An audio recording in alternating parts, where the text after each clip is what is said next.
Hallo. Heute mal da. Es geht. Ich werde heute completely lost sein. Viel Spaß im Trash, Kiki. Was? Nies Hust Tag 14. Hä? Hallo Bayern. Oh, meine Haare tut Dinge help. Let mich fix.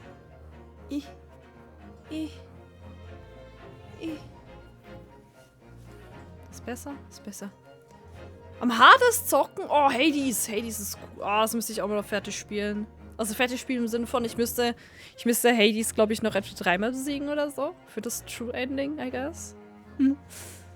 Irgendwann noch. Irgendwann mal. Oh, Hades. Stimmt, da kommt ja irgendwann Hades 2, ne? Oh. Sorry, falsche. Was? Was, sorry, falsche? Okay. So, wir haben hier ein tolles Spiel. Warte, ich müsste es mit der Hand machen. Da. Ah. Tag 5? Bei was? Bei was Tag 5? Hä? Ich bin verwirrt. Bayern redet wieder Bayern. So, wir haben das Spiel das letzte Mal gespielt. Ich habe gerade vorher geguckt. Ich glaube, Tag 5 sollte stimmen. Achso, Tag 5. Tag 5 in Folge. Oh, Batterie auch leer. Das ist schon wieder auch die Batterie. Gott, überall Batterie leer. Ah, so, Tag 5. Yes. Das war, glaube ich, das letzte Mal Anfang Januar oder so. Irgendwie so haben wir das gespielt. Problem war, nicht, dass ich das Spiel nicht mag. Es ist halt basically einfach vorlesen. Das heißt, es ist, lehnt euch zurück und hört zu. Und ich denke mal, ihr dürft miträtseln, wenn wir mal zu einem Rätsel kommen. Weil, ich werde genauso lost sein wie alle anderen. So, lass mich mal kurz hier noch den Stecker reinbekommen für mein... Was war letzter Fall? Wir sind, glaube ich, immer noch im ersten Fall also im ersten richtigen Fall. Wir haben das Tutorial durch und wir sind am ersten Fall.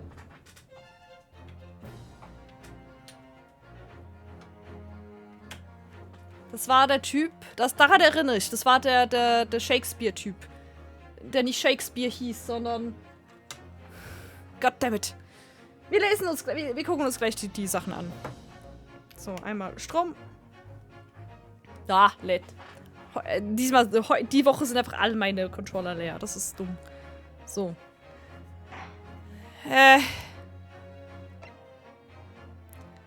Wir sind nämlich... Load Game. Warte, ich mal kurz gucken. Das war ja hier Resolve. Ja, wir gehen mal kurz gucken. Oh, warte, wir haben schon 3. Oh, nee, haben wir den fertig? Ich glaube nicht. Nee. Genau, wir waren an dem. Episode 2. Das haben wir durchgespielt. Und wir waren hier dran.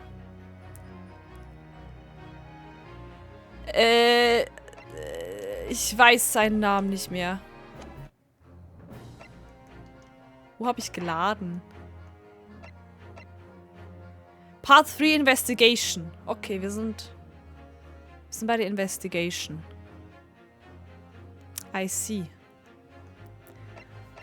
Ich gehe mir den Guide kurz aufmachen dafür, weil ich werde so lost sein.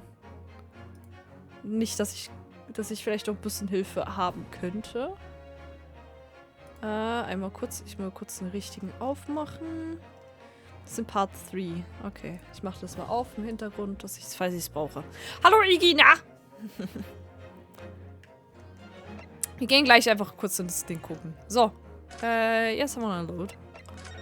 Deswegen steht, by the way, auch Englisch im Titel, weil das Spiel ist auf Englisch. Da gibt es keine Deutsch-Übersetzung. Das einzige Ace Attorney, was Deutsch hatte, war das, was mit Professor Layton zusammen war. Das hatte eine Übersetzung. So, lass mich mal kurz gucken. Okay, ja genau. Susato, die ist gerade noch nicht da. Die ist noch in Japan. Iris. Herlock Sholmes, weil sie wollte im Englischen keine Probleme bekommen. Herlock Sholmes. Er ist voll cool, ich mag ihn. Okay, wir haben Olive Green. Great names again. Saseki Natsume.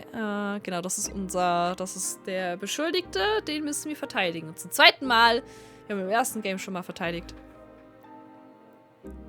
Die erste Trilogie hat eine deutsche Übersetzung? Wusste ich nicht. Ich hatte deutsche Übersetzung? Ich habe die auf Englisch gespielt, komplett. Meinst du vielleicht, die ist original mal auf Deutsch rausgekommen? Ich habe nur das, die Trilogy als Paket gekauft und die gibt's nur auf Japanisch und Englisch. Ich kann sie auf Japanisch spielen, ich verstehe einfach nichts, aber das ist egal. Ja, aber das nennt sie auch in Englisch. Iggy. Wir haben Tobias Gregson. Also das genau, das ist der Police Detective Inspector. Detective Inspector! Scotland Yards. Okay.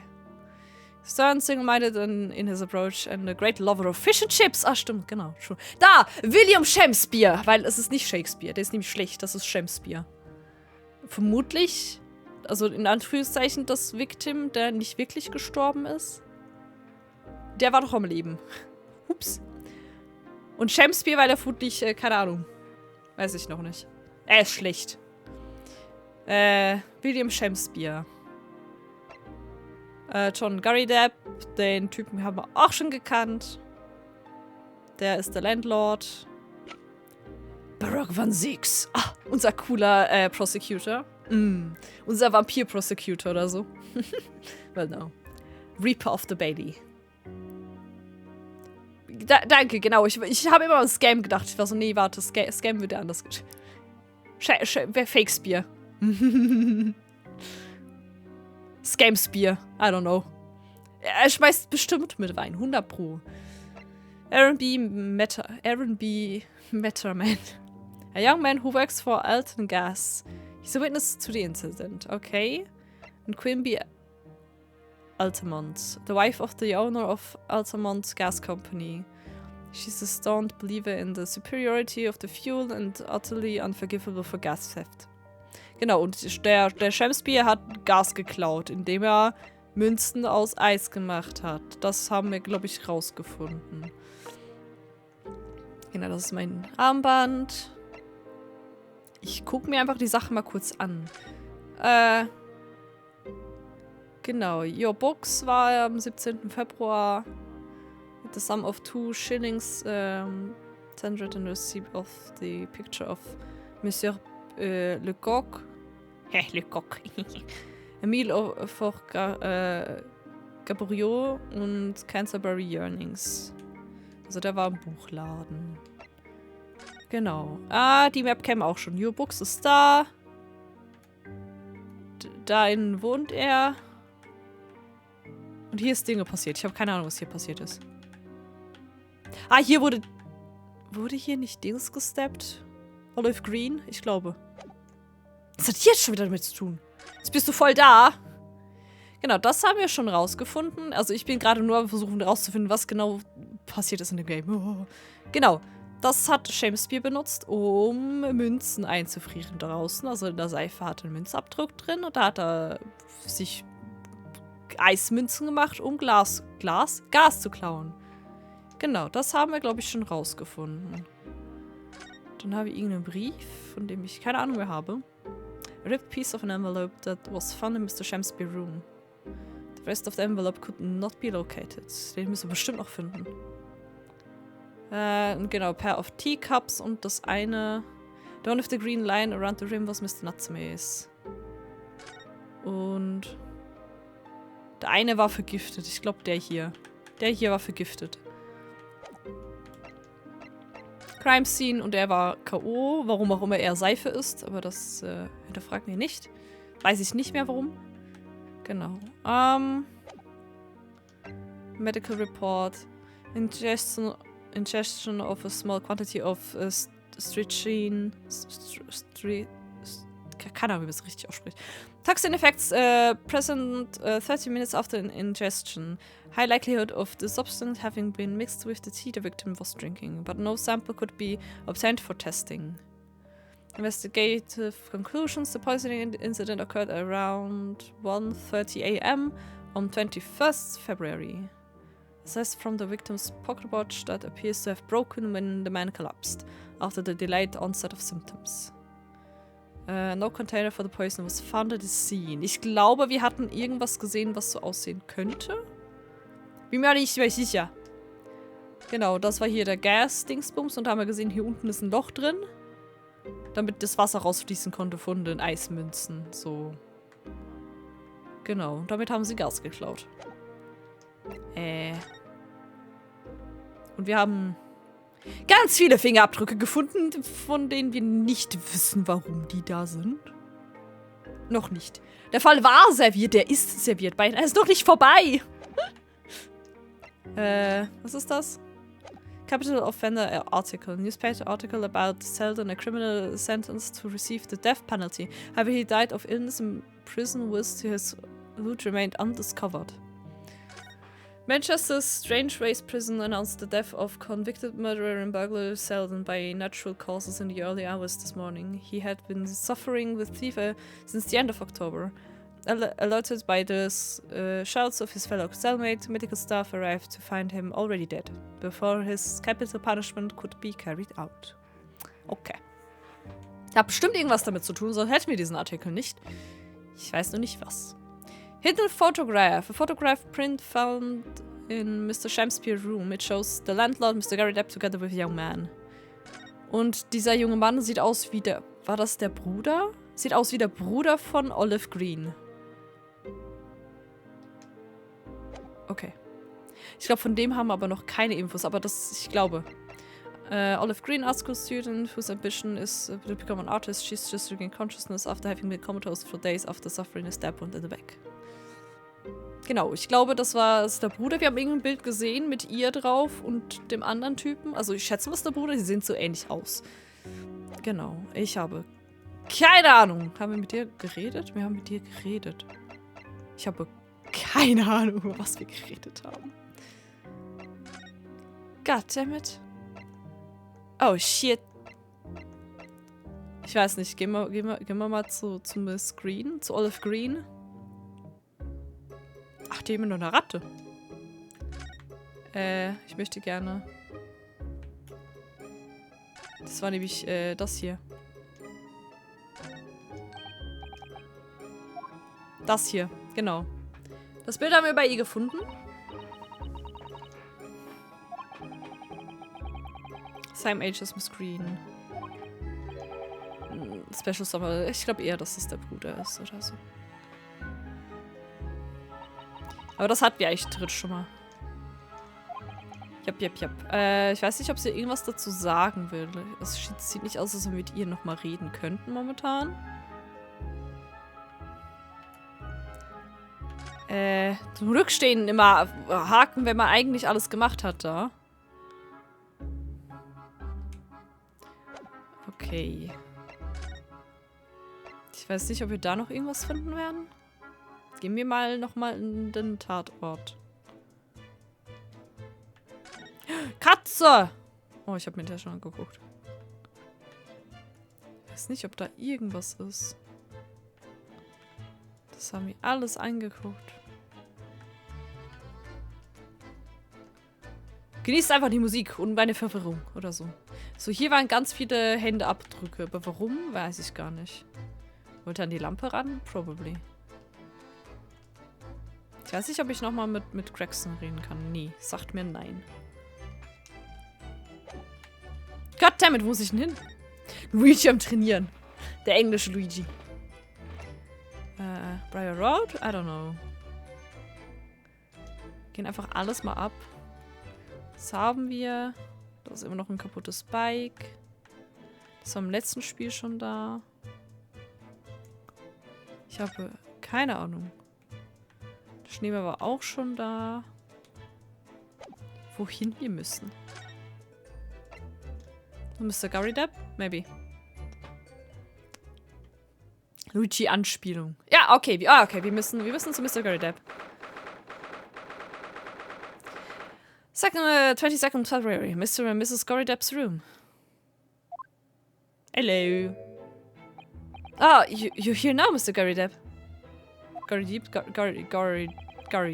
Gary-Depp. Gary, das ist ein I. Gary. Right. Belly business is, it is for me, you know. Getting out and about.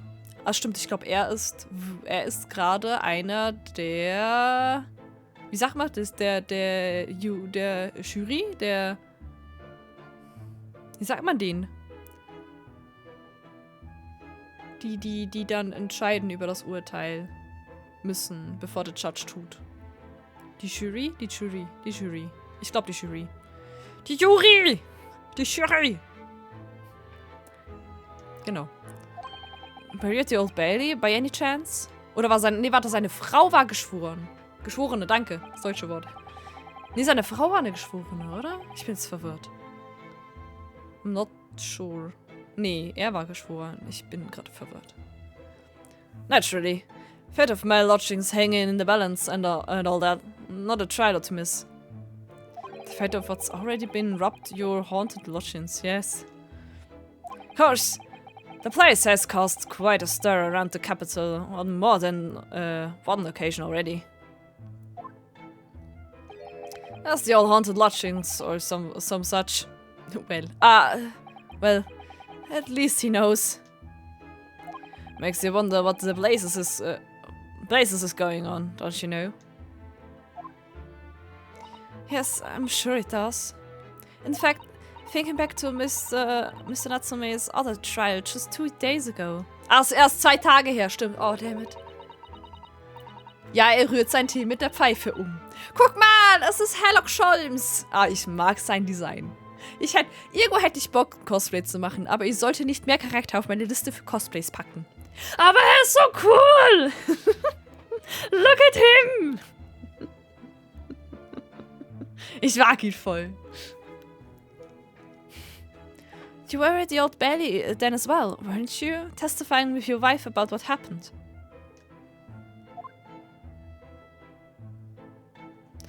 Stopped off at the prison on the way home, in fact. Beastly businesses. I see. Ewig noch kommenden Cosplays, yes, very much. Der einzige Herrloch, den ich kenne, ist Captain eines Raumschiffes. Klingt auch gut. So, what brings you to my haunted abode today, eh? Ich habe übrigens keine Ahnung mehr, wie ich das damals gelesen habe. Ich habe das komplett vergessen. Die werden nicht einfach irgendwie lesen jetzt.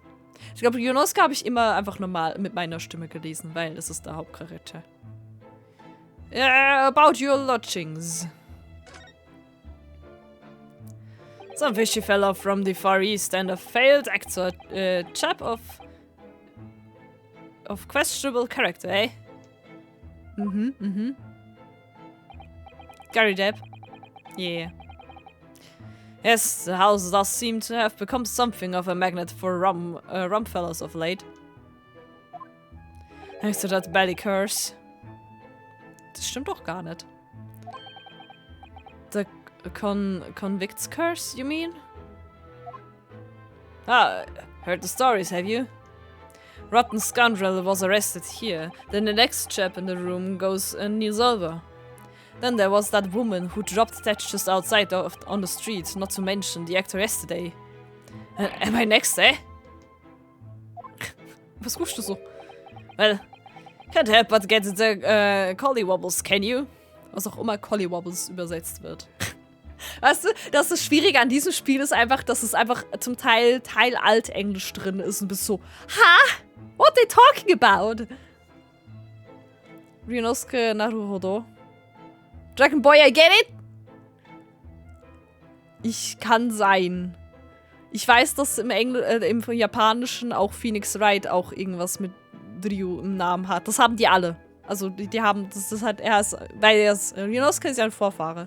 Ich bin aber, glaube ich, nicht sicher, wie der Name von Phoenix Wright im Japanischen ist. Also der Vorname. Bauchkribbeln. Ja, da denke ich mir auch, dass es so übersetzen würde. Aber halt vom Wort her, das ist so ein Wort, das würde heute niemand mehr benutzen. Nicht?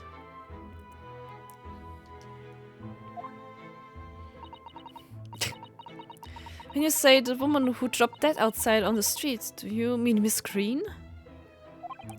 Because Miss Green, who was stabbed by the knife, and Mr. Shakespeare, who was poisoned last night, are both very much alive still. Yes, well, so is that blasted convict's curse, it seems. Personally, I should be quite content with such lodgings. Scholms, du bist mit allem okay. A bath, a toilet, a fireplace, a fantastic history. Why? It sounds like the leap of luxury. Of course. God damn it, Scholms. Guckt ihn euch an, er ist so ein fancy Mann.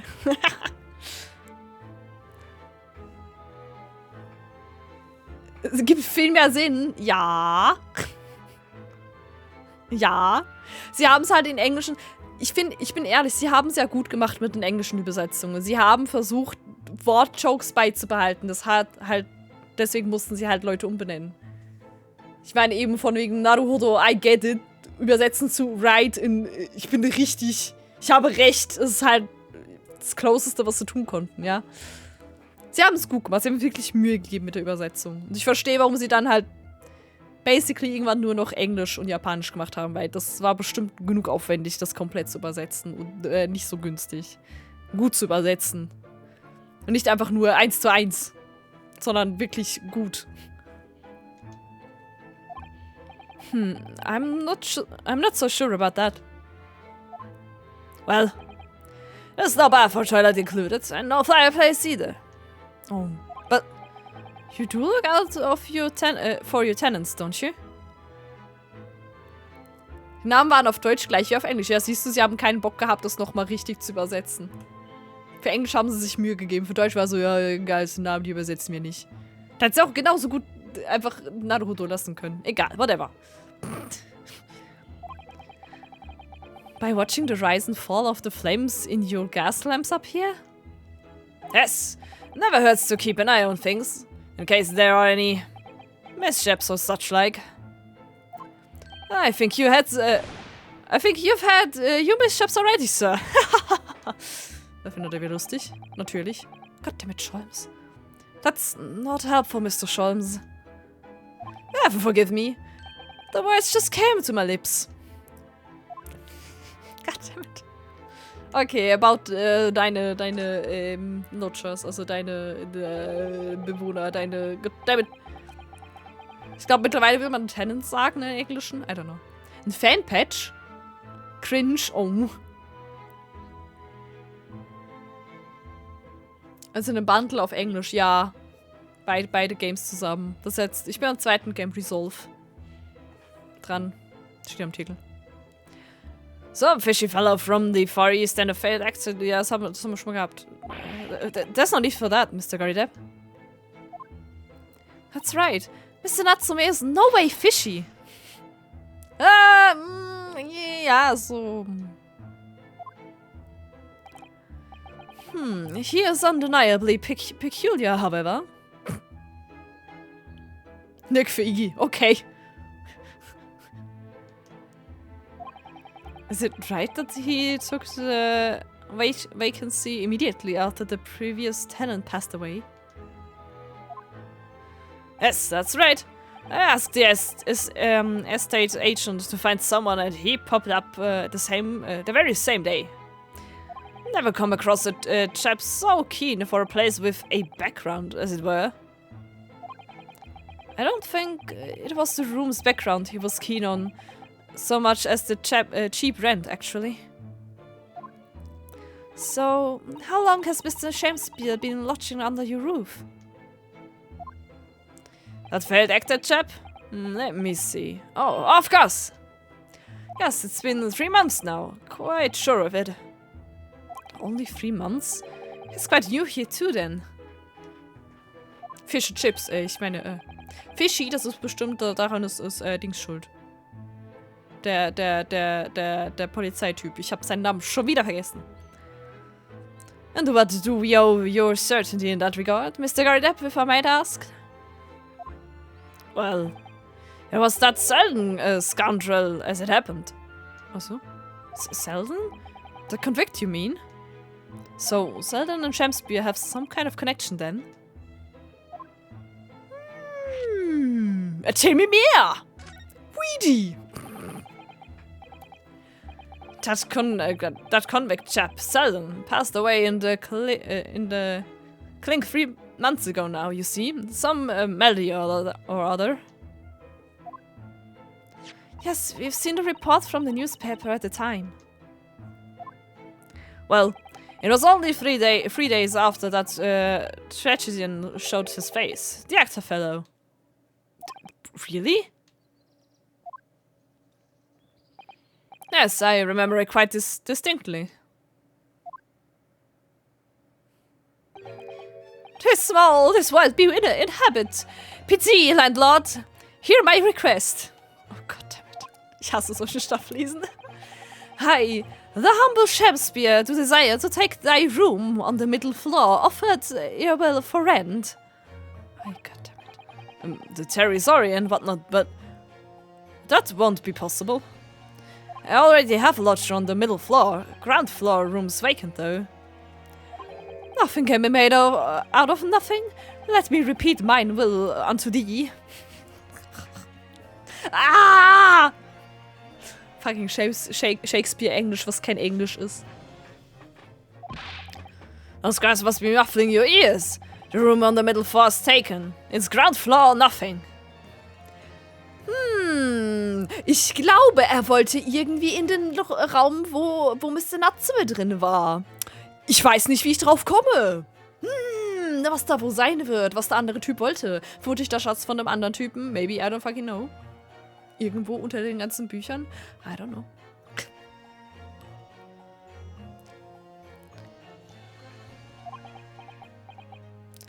Very well. We have an accord.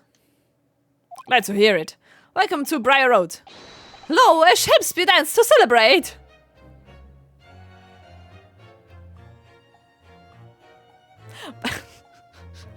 Nicht hinterfragen. Thrice shalt thou expose thine will, and the thrice I shall repeat. Get thee behind me! Yes, very good. Das ist so dummes Englisch. Das ist so stupid. Diese Gehüpfe, ja! Alter, Shakespeare ist voll over the top. Ja, okay. Welcher Charakter in diesen Games ist nicht over the top? Die sind alle völlig weird und ich liebe es. From what I heard in court today, sounds like the chap was thieving gas. Tja. And he was 3 months in arrears with the rent too. Oh, so, er ist 3 Monate hier und seit 3 Monaten bezahlt er keine Rente. Das ist halt toll. Yes, the fellow was a ballet player, all right.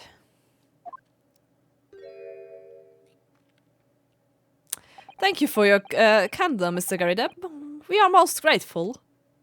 By the way, by way of appreciation, allow me to say 1 or 2 words. Was tust du da, Scholz? Was tust du da, Scholz? Give me my robe, put on my crown. I have immortal longings in me. What? Yeah, what's happened to you? Shakespeare, my dear fellow. One of his most famous lines. Nein. Also ich kenne da Lines, die sind mehr bekannt als das. I guess. I wish to divulge my own learning on the subject, for I have a turn for literature too, you know. Perhaps you could turn your attention to more apt lines then? To be or not to be? Dann bin ich fertig. Wie schön. Das war der ganze Shakespeare-Stuff, den ich weiß.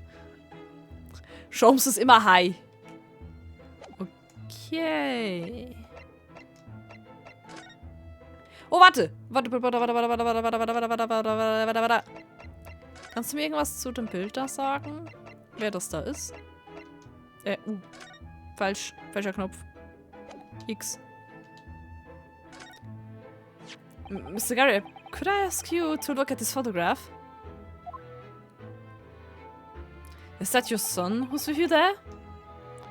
No, no, not at all. He was a lodger here once. Duncan Ross was his name. Okay. Duncan Ross. Duncan Ross. Ja, das hab ich doch gerade gesagt, Jonas Kommando. Hörst du mir nicht zu? The street photographer happened to be passing, so I asked him to take a shot. Just for kicks, really. Was he by any chance the lodger before Mr. Natsume? Ah? Yes, that's right. Ah? Ah, the young gentleman who died in the room in mysterious circumstances. Oh. I see. Just what Mr. Moustache was waiting for, one might say. Mr. Moustache. Yes, young Duncan lived in the room at the top of the first flight of stairs before the Japanese chap. Would you mind telling us a little more about him? Yes, sir. Haha, guck mal. Ich verstehe noch, wie das Spiel funktioniert. Ich finde noch Dinge heraus. The Lodger's death. Tod! Verderben! Tod! Oh.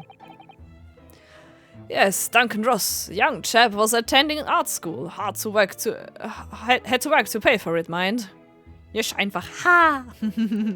Was ist das für ein Mode? Forehead, also ja, definitiv. Sure.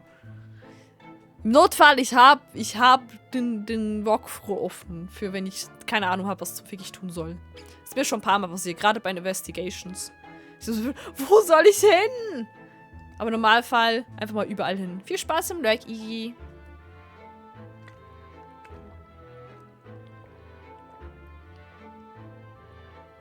So, ich gucke, dass ich genug trinke, wenn ich so viel reden muss, ne?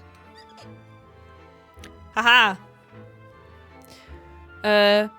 Moved into the middle floor room about a year ago. After that, criminal Selden was arrested.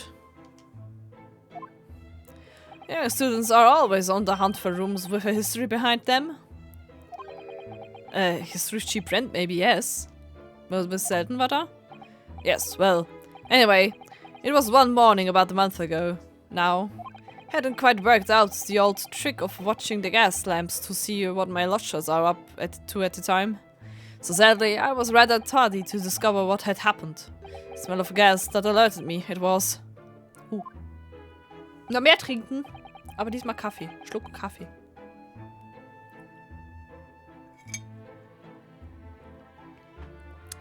Kaffee.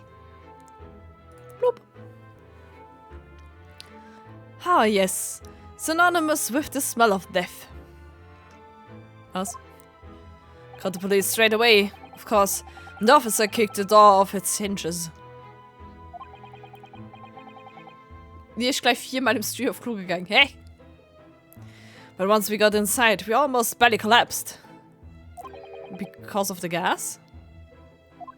Yes, room was full of it. No air at all. Staff must have gone out while the poor chap was sleeping in his bed. Das war doch 100% kein Unfall. So, Mr. Ross suffocated to death. Of course, the police gave me a sound ticking off because the gas pipes were so old and all that. Can't tell you how much it set me back to have the lot replaced all over the house. But even after you had all that work done, Mr. Natsume says the same thing. That the staff goes out at night whilst he's asleep in bed. Well, that's the belly curse. The convict's curse. I've done my duty as a landlord now. Ja, aber ich glaube, es ist kein Unfall, dass da ein Gasleck ist. Das ist gewollt. Okay, ich vermute, dass da der Dieb vorher in dem Zimmer war. Und wenn der andere erst vor einem Monat gestorben ist. Da war ja der Shakespeare schon da. Das heißt, der Shakespeare wollte an das Gold. An den Schatz. Und hat dafür den anderen Typen gekillt. Und jetzt macht er das gleiche mit Natsume. Was ist schiefgegangen, dass er jetzt Seife gegessen hat? Sich selber vergiftet hat? Hofft er so, Natsumi loszuwerden? Hat er sich selber extra vergiftet? Könnte sein, ne? Okay. Someone's feeling defensive. Also jetzt meint das mal, ich stelle hier nur Theorien auf, ne? That reminds me, actually. Yes? But Duncan. The night before the poor chap perished. He'd been writing a letter of affection to a young lady. Okay, also Olive Green war doch seine Verlobte, seine Freundin, whatever. Hey, love letter, you mean? Yes, where did I put it now? Oh, hat den? Ah, here it is. Left it on my desk. If you'll excuse me. Let me see now. What does it say? To my most beautiful and charming sweetheart. Do you think that we should be reading such a personal piece of correspondence? My dear Mr. Sato, that is precisely why I prefaced my reading with "if you'll excuse me." Das macht's okay. I will not excuse you, Mr. Sholmes. No. Oh. Sadly, you didn't address it, though. So I have no means of delivering the thing. Rather sad, really. I see. That's going to play on my mind. But really, the identity of Mr. Ross's sweetheart has no bearing on the case. Maybe it does. I think we should leave well alone. Yes, I suppose you're right. Indeed. The intended recipient's address is missing, however. There is a name attributed to the man's most beautiful and charming sweetheart. Mr. Sholmes, please! I've already had to chastise you about this one. This once, so sorry. My undying love to you, my colorful darling Olive Green. Oh, was? Wer ist denn diese Olive Green? Von der hab ich noch... Okay. Ah. Oh, Olive Green? Ach, die Musik ist so gut in den Games. Ich liebe die Musik in den Games. Das ist so toll. The woman who was plunged into a coma after a knife plunged into her back outside this house 5 days ago? The victim of the last case Soseki-san was in court for, who regained consciousness only yesterday? Is it just chance that her name has come up now? Could it possibly be a mere coincidence? Mr. Naruhodo, whatever can this mean? Oh, I want to make a cosplay out of this. It's so cool. Reading personal correspondence can have its merits, you see, Mr. Sato. Da findet er wieder lustig. Ist okay. Hahaha. God damn it.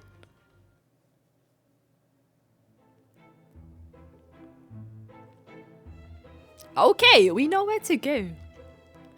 Where did you come from? Where did you go? Where did you come from? Can they go?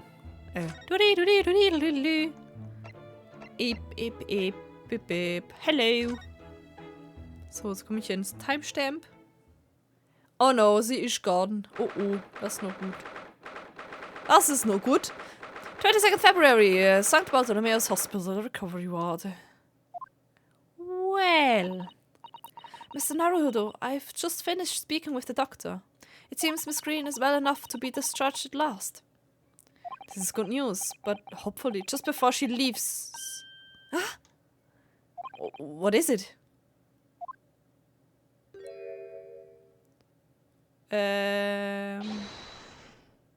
Miss Green! Was versucht sie da zu trinken? Was? Hello? Würden Sie bitte nicht.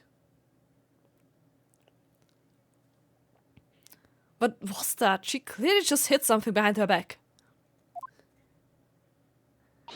One moment. I'll be with you in a jiffy. Ich weiß nicht mehr, wie ich sie geredet habe.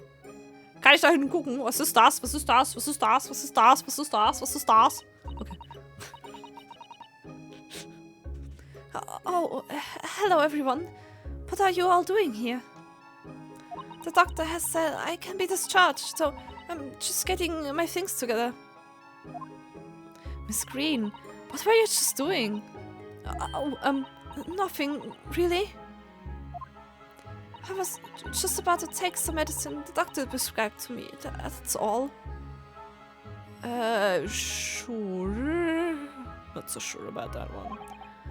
Well, we were hoping to have another quick chat with you, if that's alright. I don't really have anything else to tell you. Alright, she's definitely behaving strangely. Let's see if we can coax something out of her.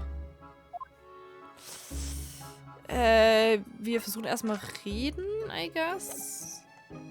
Reden einmal und dann gucken wir, ob wir irgendwas zeigen können. Bild, ich schätze, muss uns das Bild mit Gary Depp mit bedanken. It's wonderful news that you're going to be discharged, Miss Green. Oh, yes, I mean, thank you. Once people are better, the hospital staff don't want them lingering and wasting space. Not people like me, anyway. Oh. So I don't think I should keep anyone waiting.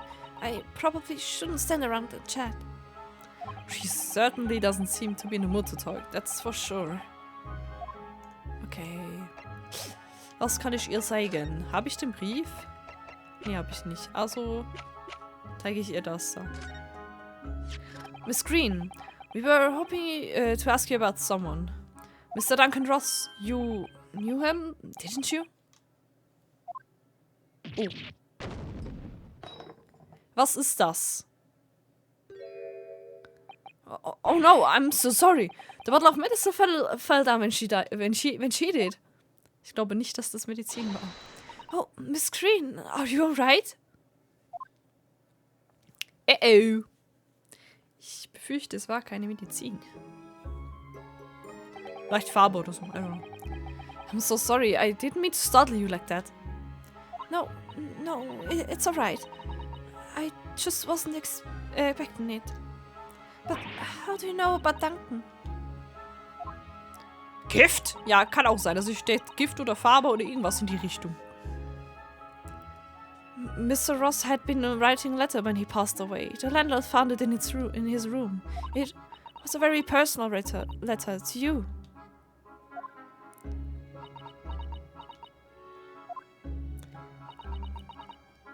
It was at the art school.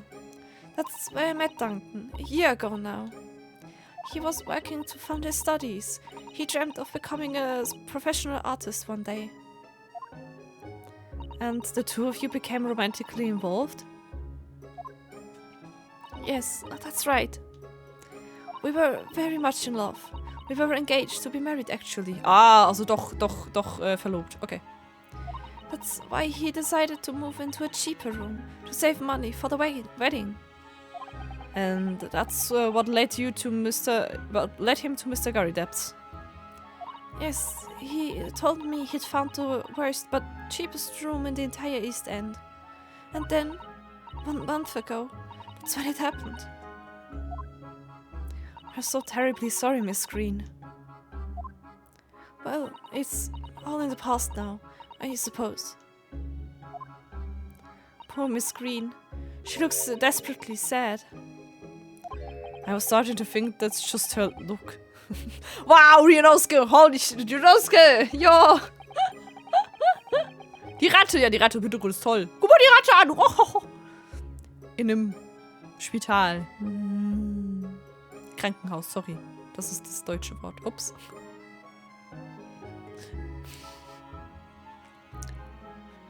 Redman! But now I see that she has every reason to feel the universe is against her. Nein! Wo ist die Ratte hin? No! She's gone! Außer sie hat gerade an der Farbe genuckelt und ist tot. No! I do hope you won't think I'm being rude, but would you mind leaving me in peace now? I have to leave the hospital soon. Oh, I'm sorry. I'm so sorry. We didn't mean to hold you up. Of course, we'll be on our way. Wer ist jetzt das? Bist du, Naruto? Nein! No! Warum habe ich das gesagt? Ich hätte nichts sagen sollen. No! Die Ratte! Ah! No, die Ratte. Ich hätte nichts sagen sollen. Jetzt haben wir eine tote Ratte liegen. Na toll. Oh. Okay.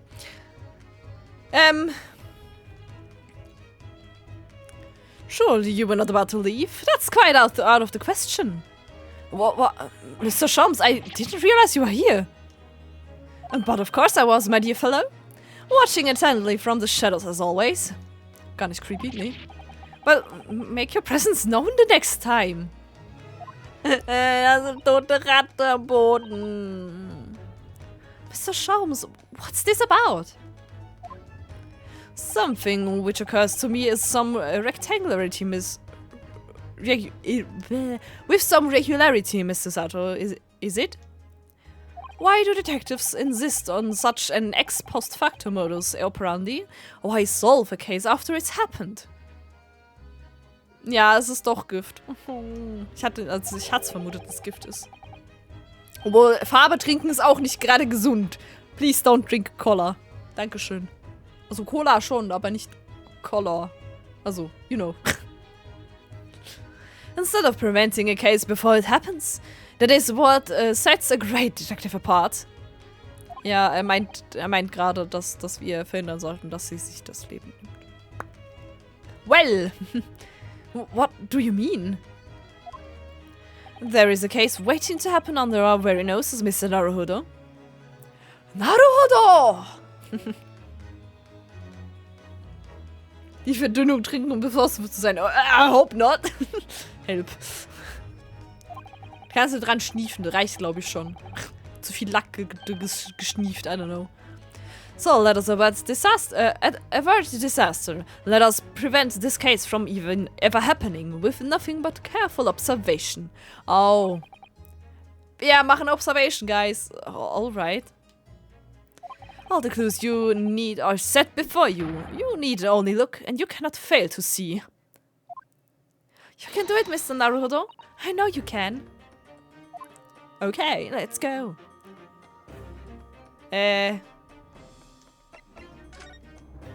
Wie mache ich das schon wieder?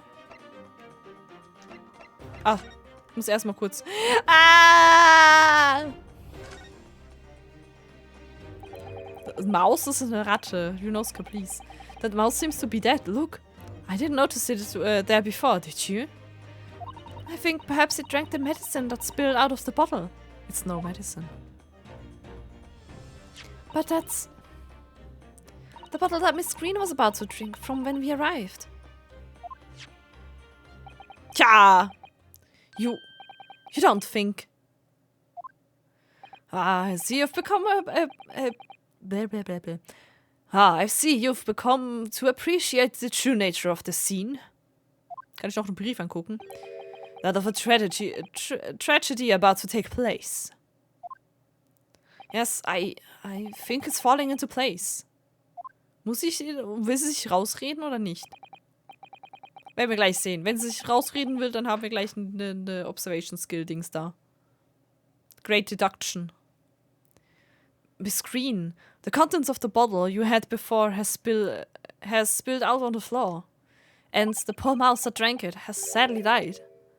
Ah! I think it's clear that the bottle must have contained a powerful poison.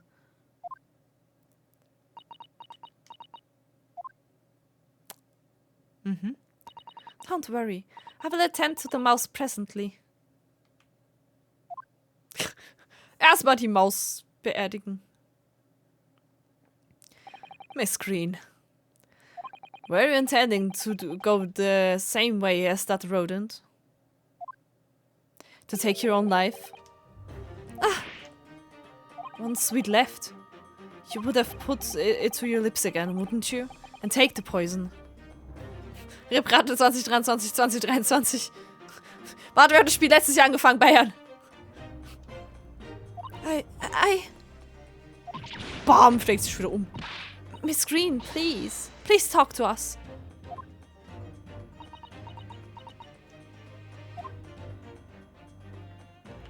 Ah, ist noch ein Brief. It definitely feels as though this card must be relevant. I mean, when we first arrived, Miss Green was standing with it in her hand, in what can only be described as a very tense atmosphere. Yes, it may very well be related to whatever incident Mr. Sholmes believes was about to happen here. Perhaps we should ask Miss Green about it. Okay. Ich glaube, sonst gibt es nichts mehr, was ich angucken kann. Ich kann auch mal das Bild von ihm angucken. Ich möchte kurz einmal alle Punkte haben. Mr. Duncan Ross. Who would ever have thought he was engaged to be married to Miss Green? To lose one's beloved fiancé must be painful enough. But then Miss Green suffered that awful injury, and outside her fiancé's former lodgings too. Fate can be very cruel sometimes.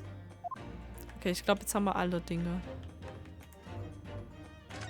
Ich nehme die Ratte weggenommen. Okay. Dann kann man nochmal mit ihr reden. Genau. About the suicide. 10 seconds later, and we would have arrived at a very different scene here. In all probability, we would not have enjoyed this most delightful conversation. Of course, perhaps it hasn't been quite so delightful from your perspective, Miss Green.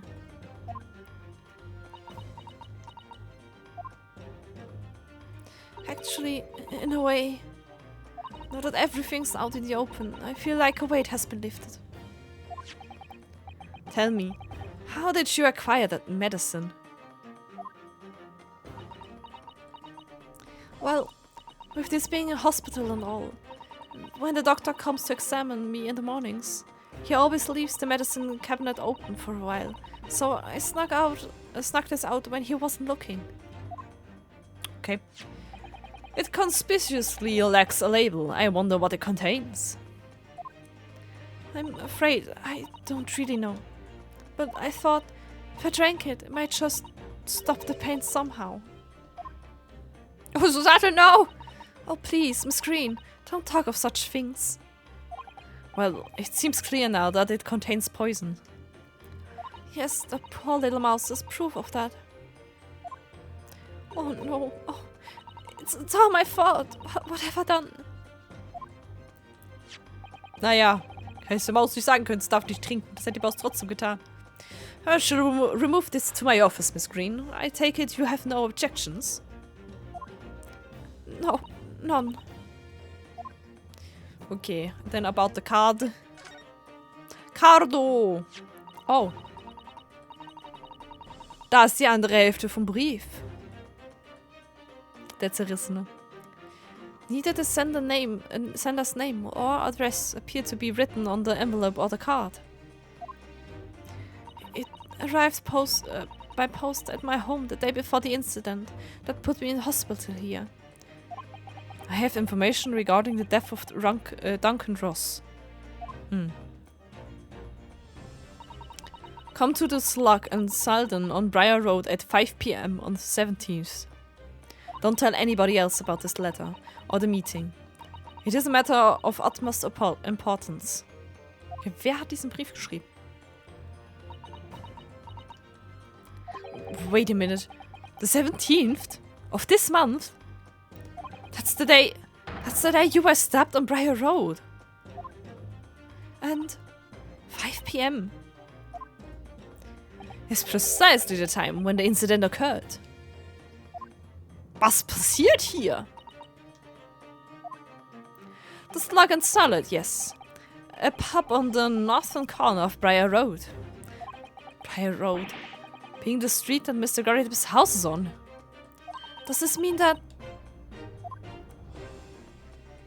Yes, I'm sure you've guessed that day when I was stuck in the back by the knife. I was actually on my way to the Slug and Salad. Goodness. So that's what you were doing on Briar Road that day. I'm sorry I didn't say anything before.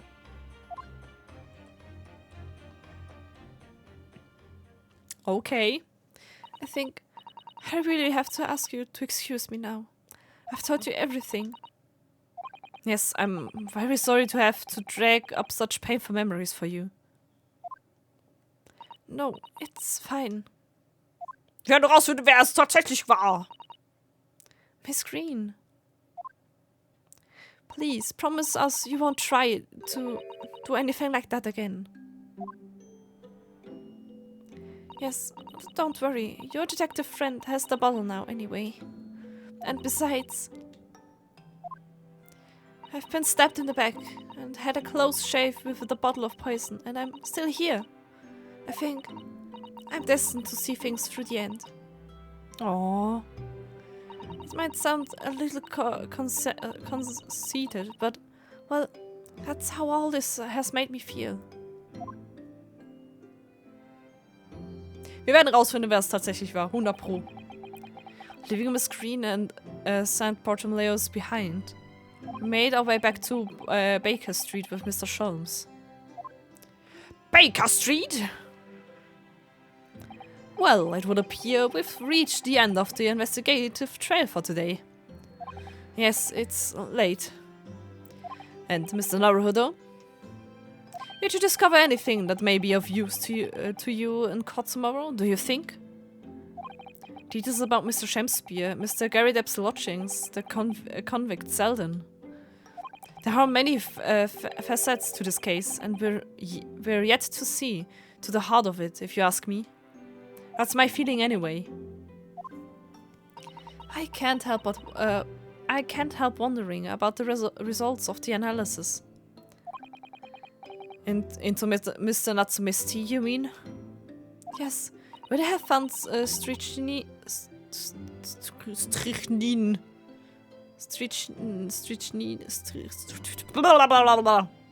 Aussprache, help. In it or not? Well, I fear that either way, it will be hard to escape the grip of our friend Mr. Reaper. Oh dear. Yes, Baroque von Zeeks. But I wish you every success, of course. And though I was late to rise this morning, tomorrow will be a new dawn. I intend to spring from my bed at a crisp hour and head to the trial. Mr. Sholmes, you're going to come? Indeed. Whatever happens, I shall be there, assuming my eyelids cooperate in the morning. Same mood. Well, I think we've done all we can. And all that's left is to remain focused and keep fighting for Mr. Natsume's cause until the very end. Okay, dann sind wir jetzt bei Part 4. I think. London, the world's most preposterous city, home to some 6 million people. But away from the razzle-dazzle, down back alleys, and behind bricked-up windows, the lonely lurk. Seki-san had battled long and hard with loneliness during his many months here, and so I felt honor-bound to battle equally hard for my compatriot, to lift the curse that gripped him. As Mr. Sholmes said, tomorrow would be a new dawn, for all of us. Yes. Even after the darkest night, there's always gonna be a new dawn. So, dann sind wir jetzt, ich geh mal... So, da sind wir jetzt bei Part 4. Part 4. Yes, I would like to save. Yep.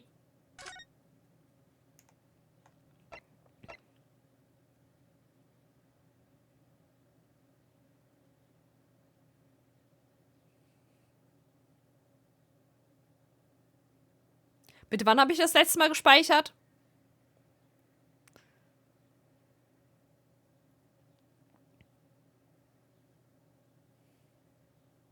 Am 12.06. Sehr schön. Ist ein bisschen länger her, ha? Lel. Gut. Hoppala.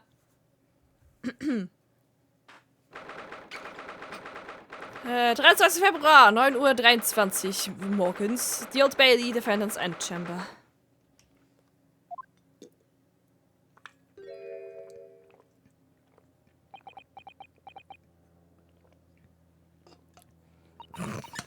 So, Seki-san ist konzentriert. Der Mann.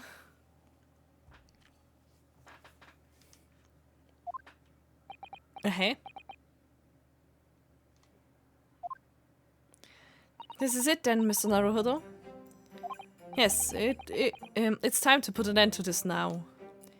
To the miserable curse that has been plaguing Mr. Natsume. To everything. And in my own small way, I shall do everything I can to help you. I always appreciate your help, Mr. Sato. Suffering Soseki is selfish, sidelined! Ach, Soseki. Ah. Good morning to you too, Mr. Natsume. Good morning! Good morning! Welcome to the Mr. Naruto Esquire! Oh, goddammit. Soseki, no. Listen to you two chatting away happily as if if the main player of today's trial isn't here. Why would you do that? Why? Oh dear, we didn't mean to cause offense, Mr. Natsume. I thought perhaps that because you had your eyes shut so tightly, you were meditating, finding inner calm. It seemed wrong to disturb you. I was waiting. What's the matter, Mr. Natsume? Verstellt seine Stimme. Ich meine, what's the matter, Mr. Natsume? You seem different somehow today. Why, naturally. That's because I've attained the spiritual enlightenment. The path of literature, you see, is a journey to discover one's own death. Also, or such like. That's the sort of money conversation I was hoping for. That's why I had my eyes shut. Oh, I missed the signs, I'm afraid, somehow. You'll have to forgive me. And you mustn't talk of your path leading you to death, Mr. Natsume. That was just an example! God damn it. Oh, yes. There it is. Inner calm. Yes. Soseki-san is totally calm. Inner peace. You barely came to see me at all yesterday. I was sure you abandoned me and returned to our beautiful long-lost homeland. We've not even been in Great Britain a week yet. Yes, well, anyway. I intend to set everything straight in court today. I'm determined to uncover the truth. I've actually reached an important decision myself. Oh? What sort of decision? I shall fill you in after the trial. Alright. It would seem Mr. Sholmes isn't coming today after all. It's a very clever message, I think. My dear fellows, you must win this battle on your own merits. Lesen. It's a very clear message, I think. That he's overslept again. The great detective? My arch nemesis? Long may he stay away, if you ask me. Defendant and your legal representative. The trial is about to begin. Make your way into the courtroom immediately. Okay. Today, once again, we face the Reaper. And when the Reaper stands for the prosecution, the defendant's fate is sealed. But I don't believe in that legend any more than I believe in Soseki-san's curse. The truth is hidden here somewhere, and I won't let it escape me. I have to keep believing in my client, and keep fighting to the very end. That's all. So. Wir sind in Court. 23. Februar, 9:40 Uhr. The Old Bailey Courtroom.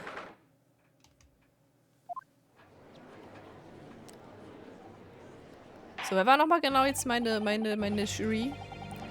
In the name of Her Majesty the Queen, I hereby declare this court to be in session.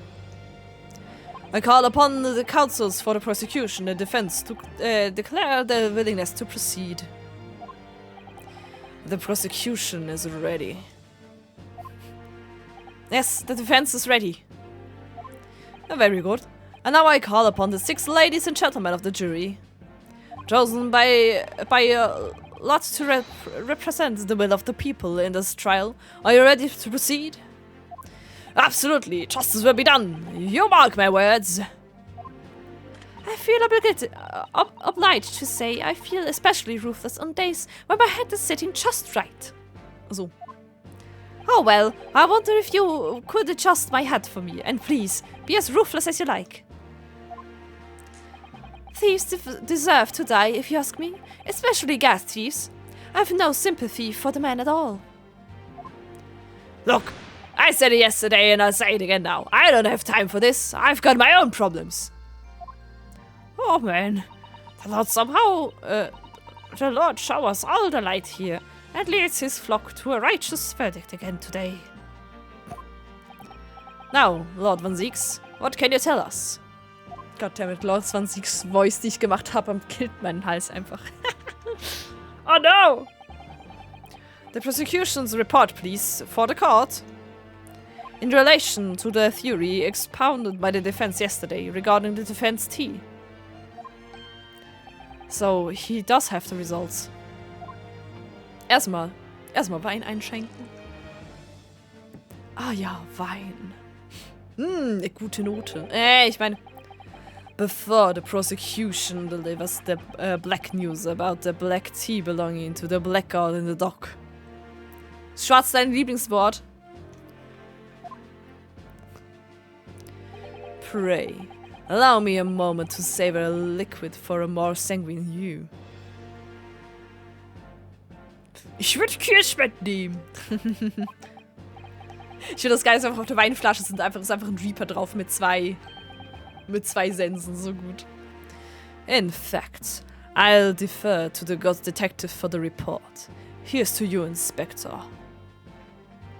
Ach ja! Da ist er ja wieder. Gregson. Yes, sir. Thank you, sir. Oh Gott, seine Stimme hat mich auch kaputt gemacht. Haha! As indicated by the defense, we found a bar of soap just outside the victim's window in the snow.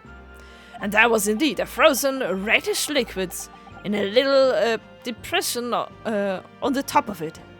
So. Yes, that's the tea. That's what Mr. Natsume brought with him that night. Well, the brains at the yard analyzed it, and yes, you're right, it was tea. And there wasn't a trace of strychnine in or any other toxic substance in it. Okay. No poison at all? In other words, the tea that the defendant brought with him to the victim's room is innocent. It's in the clear. Okay. What a revelation. As I suspected. This makes it quite clear. The defendant, Mr. Saseki Natsume, is blameless. Objection! Goddammit, Siegs. My learned friend is jumping to conclusions again. A typical Nipponese reaction. What? Yes, it's true. No poison was found in the few drops of liquid recovering from the soap on the window ledge. But what logic is that? Would you take a drop from the Thames and conclude that the water in the ocean isn't salty? My word! The water in the ocean is extremely salty, Counsel! Mann! Judge, please! Nein! Oh! Macht schon wieder Dinge kaputt. Exactly. Unfit for drinking. Just as the victim's tea was on the night in question, as the court has already heard. Bitter was the precise word from the lips of Mr. William Shakespeare, whom the prosecution now calls back to the stand. Na toll. Jetzt kann ich schon wieder mit dem Clown spielen. Ach nee. Ah ja. Voll dekadenter Typ. Yes. Ich mag Van Siegs, er ist cool. Very well. I will uphold the prosecution's request. Mr. Shakespeare. Yes, it sounds like we're going to have another confrontation with our theatrical friend. Bailiff, show Mr. Shakespeare to the stand. So. Oh Gott. Warum der? Warum Shakespeare? Nee. Der hat bestimmt ganz viele Flaschen darunter, ja. Mr. William Shakespeare, the victim of this despicable crime. Oh, heaven, oh hell! Do you command me to remember? Forsooth, 'twas I, Shakespeare, did have a belly full of the foul fluid given in mine innocence. God damn it. Yes, but as was revealed in yesterday's proceedings, the witness is not as innocent as we had perhaps first been led to believe. By using bars of soap such as this, he has been stealing gas from the supply company, yes. One might smile and be a villain. Forsooth, 'twas I, Shakespeare, did have a room full of the sweet fuel given. Glory fährt er gerade, dass er Gas geklaut hat? What? That's right. Fellow jurors, don't forget, this man is a rotten thief. I haven't forgotten. Kept all that about the ice coins a tiny secret, didn't you? You should have owned up sooner. Arrest him, I say. Arrest him at once. And let him feel the sting in my tail. Ah, sie ist wie eine Biene eingezogen. Das ist mir früh auf. Oh, indeed. By dint of vile and cowardly means have I plotted to further mine own needs. I confess. Kann sie mit dem Schirm durch? Ey, das ist damals, da konnten sie alles durch. Schlimm. Thou wouldst not pardon my sins, of that I am sure. If you acknowledge your wrongdoing, what exactly are you doing here? Cowards die many times before their deaths. And for a coward such as I, death be well deserved. Hab ich gerade das übersprungen? Ah, but habe ich überlesen. But! Das ist so eine gute Edition, die History. Die ist so gut, wenn man irgendwas aus Versehen weggeklickt hat. Would it that a still greater crime passeth unpunished? For lo, the hairy-faced gentleman of farther east than Verona did contrive to poison me.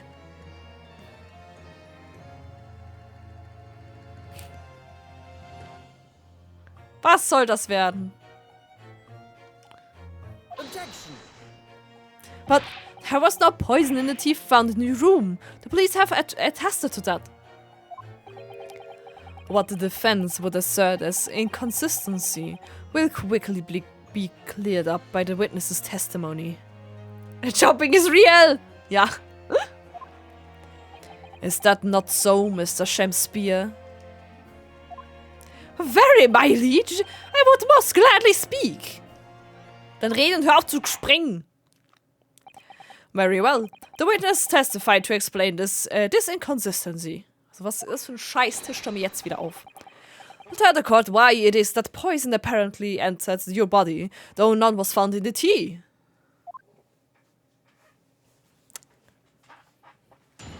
Witness testimony. Okay.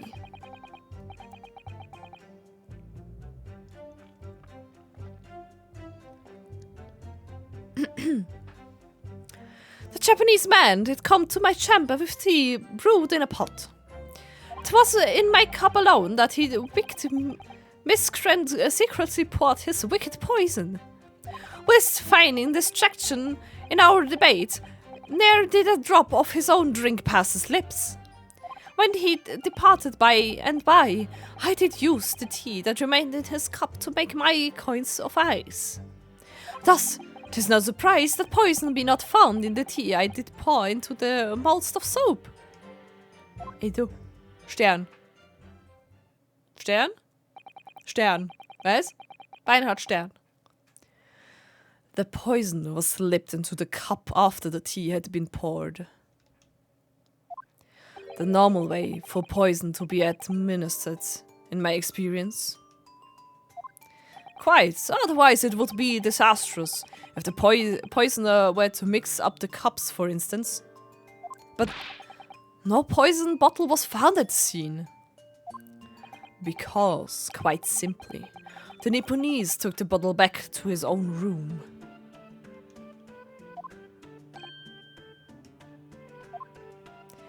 The absence of a vessel containing the poison only becomes problematic when considering suicide. I knew that. By now, it would be perfectly clear. A bar or two of cheap soap.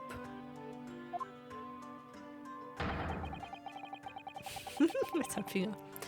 Is wholly insufficient to wash the deep stains of guilt from the accused's hand. Ach, man siehst, bist cool. Sirs, madams, 'tis true that I, Shakespeare, be a common thief of gas. Oh. But, listen here, ladies and gentlemen. Macht er wieder gerade? Oh, fast. Oh, da ist er gerade. Wherefore would I lie? Verily, I have no cause. I have not to lose. Oh, da ganz viel zu verlieren. Well, I do declare. Thank you for your testimony, witness. Counsel, proceed with the cross-examination. Yes, my lord. Okay.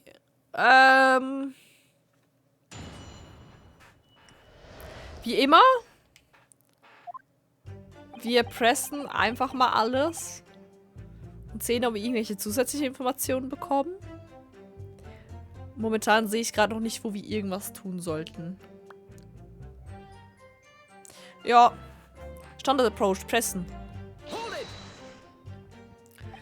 I understand that you were already acquainted with Mr. Natsume, is that correct? I know thee not, old man. For to thy prayers. Do I know thee, or know thee not? Methinks 'tis all I can know, that thy destiny mingles with mine. Kannst du auch eine normale Antwort geben? You lost me at the first thee. Sound, sir. Thou must learn the English tongue, afore thou turnst thy hand to lawyering. Das ist kein Englisch, was du da laberst! I did, but I must have missed the archaic Elizabethan lecture. Verily, and in truth, 'twas a fine flavoured brew. Though a drop of poison did barb its sweetness, as the thorn doth barb the sweet rose. That, dear friends, be the simple truth. Also.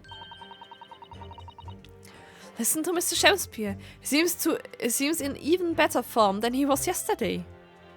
Either that, or I'm in worse form. That fated evening, after I did dine at Grubb's Grubbery, a local alehouse of good report, nor did it pass my lips, but a tainted black tea. But behold, the poison was not in the tea at first.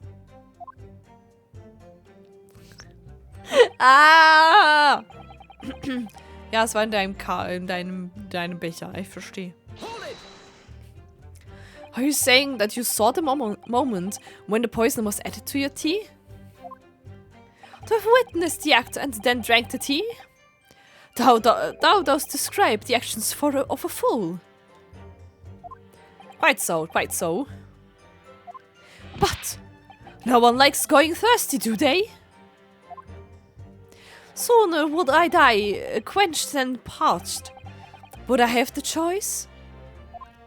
Actually, on the night in question, the water main was frozen, I believe, wasn't it?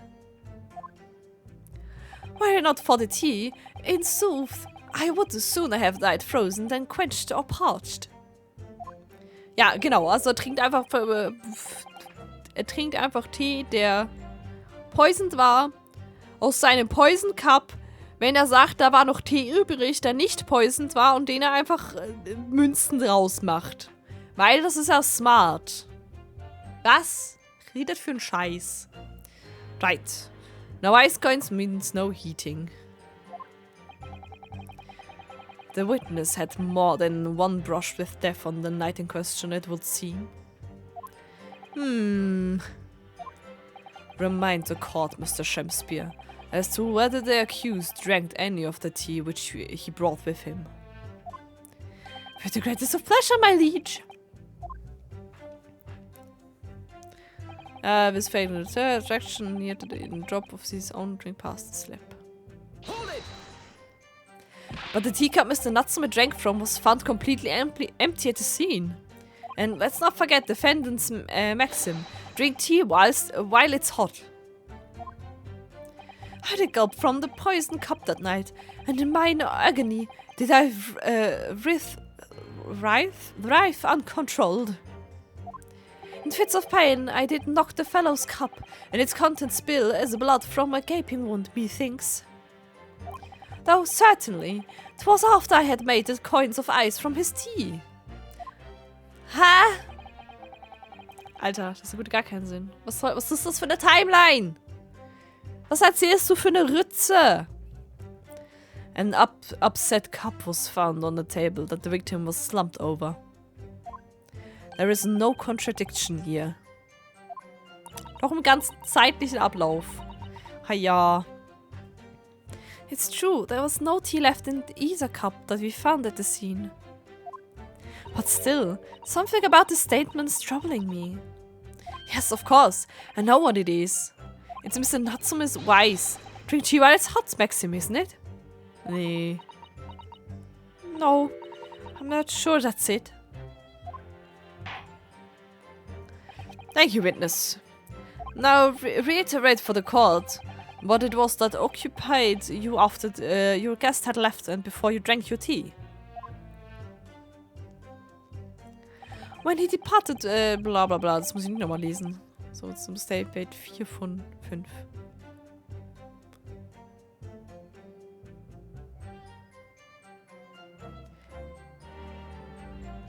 Also, er hat jetzt gerade gesagt, er hat's knocked over. Während hier sagt er, ja, ich habe den Rest dann zu Münzen gemacht. Yes, so that you could cheat the gas company, in fact. Isn't that right? To cheat or to die. 'Tis life's only choice. Yes. Faith, to cheat by the wise choice, and mine occupation be not an ugly one. Prithee, dost thou not see a beauty in the simplicity of the ruse? No, I don't. And be very sure, sir, once this trial is over, Altamont Gas will take you to task over this. Legal tasks. I shall not run. I shall not hide. Sooth to say, I have nowhere to run nor to hide. But, my lady, what wouldst thou with this pitiful player? Oh, I'll tell you what I'd like to do with you, starting with this shoddy shirt on your back. 'Tis time for Shakespeare's dance! What a harsh world we live in. The thieving of the gas was addressed in yesterday's proceedings. The prosecution calls on the defense not to muddy the waters with irrelevancy. Considering that a warning, counsel? God damn it. Yes, my lord. Why am I the only one in trouble here? Mr. Shakespeare, after your aroused return to his own lodgings, used the tea to make your coins. Is that correct? To cheat or to die? I did make my choice many moons ago. So the poison was found in the tea. I did pour into the... Ah, yeah. If having first made your special coins, it was after 2 in the morning when you collapsed. That would mean you can't have drunk any tea yourself until around that time. Oh, once and snarled by literally debate, not else be found in the furrows of the mind. The debate about Romeo and Juliet, you mean? And who was the stronger of the two? Rightly did I pay no heed to the tea, as I wrestled with the abominable fellow. So, also jetzt sagt, oh mein Gott, jetzt, also er sagt in 4 Sätzen gleichzeitig, er hatte Tee getrunken, hat aus dem übrigen Tee von Natsume anscheinend Münzen gemacht und er hat den Tee doch nicht getrunken, bis er die Münzen gemacht hat mit dem Tee von Natsume. Was?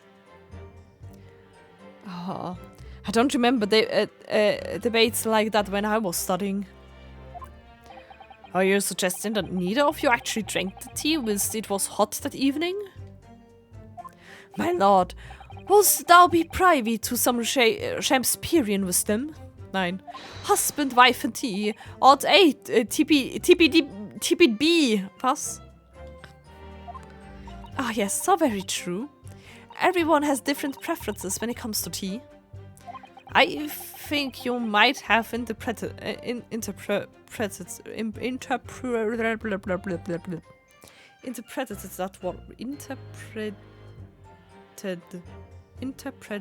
that wrongly.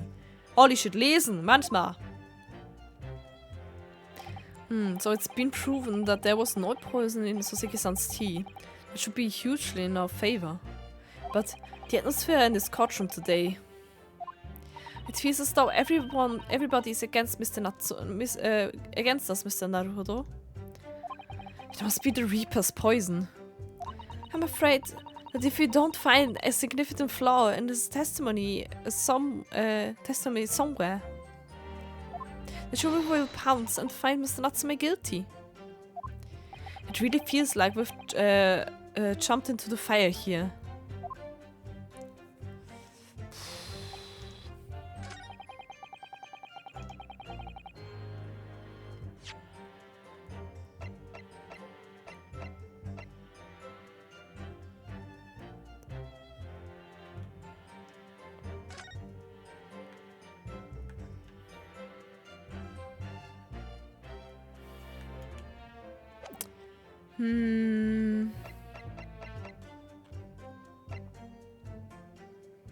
Treatment bar of soap. Teacups.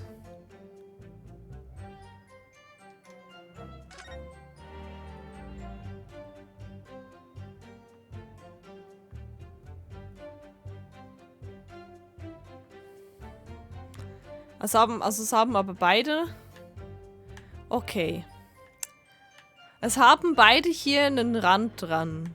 Was suggestet, dass sie getrunken haben. Das heißt, ich kann da, wo er sagt, er hätte nicht getrunken. Kann ich das nochmal angucken? The teacup from which Mr. Natsume was drinking. As unlike the other one, the inside of the cup is completely clean. I suppose he must have drunk the contents before the tea had a chance to leave a mark. How's it gone down too? Sorry, Mr. Naruto? Well, if you just sipped it little by little, it goes cold. Clearly, I shall have to instruct you in the proper way to take tea. Oh, nice. Ich such's einfach auch nochmal. So, the cup that Mr. Shakespeare was drinking from then. It's stained on the inside. Tea does that, I'm afraid, even green tea. Oh, really? I've never noticed before. I've never noticed? Da, vorhin, ja, ich glaube, dann drink tea while it's hot. That's the Japanese way, isn't it? The wrong idea about our culture. Elmo, du machst auf deinem Japanese! Okay, aber ich habe das updated. Ich kann den Rand hier nicht angucken. Aber ich kann das als Beweis benutzen. Das heißt... Because used by Mr. James, Mr. There is no tea ring on the inside of Mr. Natsume's cup. Das heißt... Hier. With finding distraction in our debate, near did a drop of his own drink pass his lips. Müsste das hier, wenn ich hier die Teacups sage, sollte das stimmen? I think.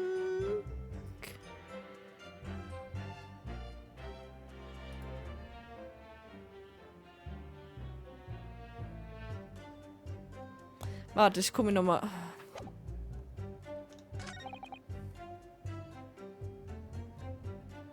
Ah, nee, warte. Gott damit. Wo ist es richtig? Hier sagt er hatte nicht getrunken. Hier sagt er hat den Rest vom Tee von seinem Dings benutzt.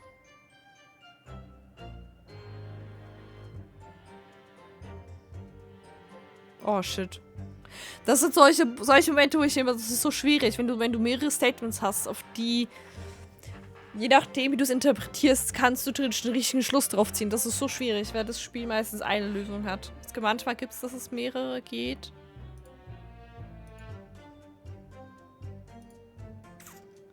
Aber häufig geht es nur auf einem. Hat er Tee getrunken oder das, was übrig war? Offensichtlich nichts. Oh oh. I'm not sure.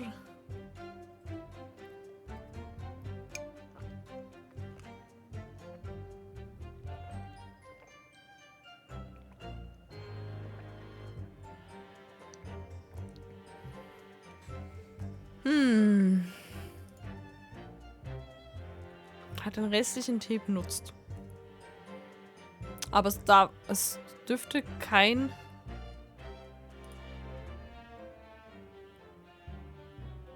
Kann ja nichts übrig. Wenn irgendwas übrig gewesen wäre, hätte es einen Rand gegeben. Hat's nicht.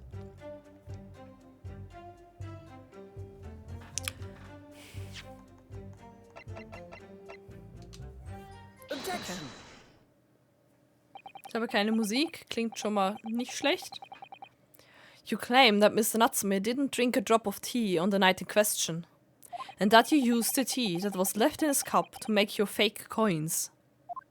Ich glaube, ich hätte es sogar bei beiden machen können, wenn ich es so höre. Er hat beide Statements benutzt. Es ist manchmal schwierig herauszufinden. But that's not possible. How? Chop logic? What is this? Ye drank, Wyclad Fiend? Wyclad Fiend. Wyclad? Was? Bitte was? Was sind das für Worte? Google, hilf mir.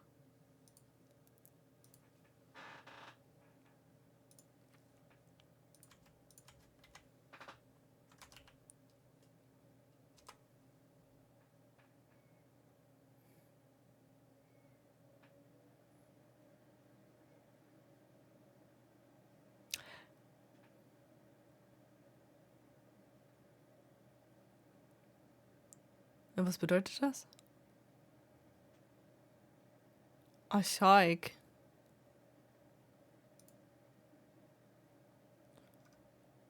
Past particle of cloth. Middle English word dating back to the 1350s here. Also basically...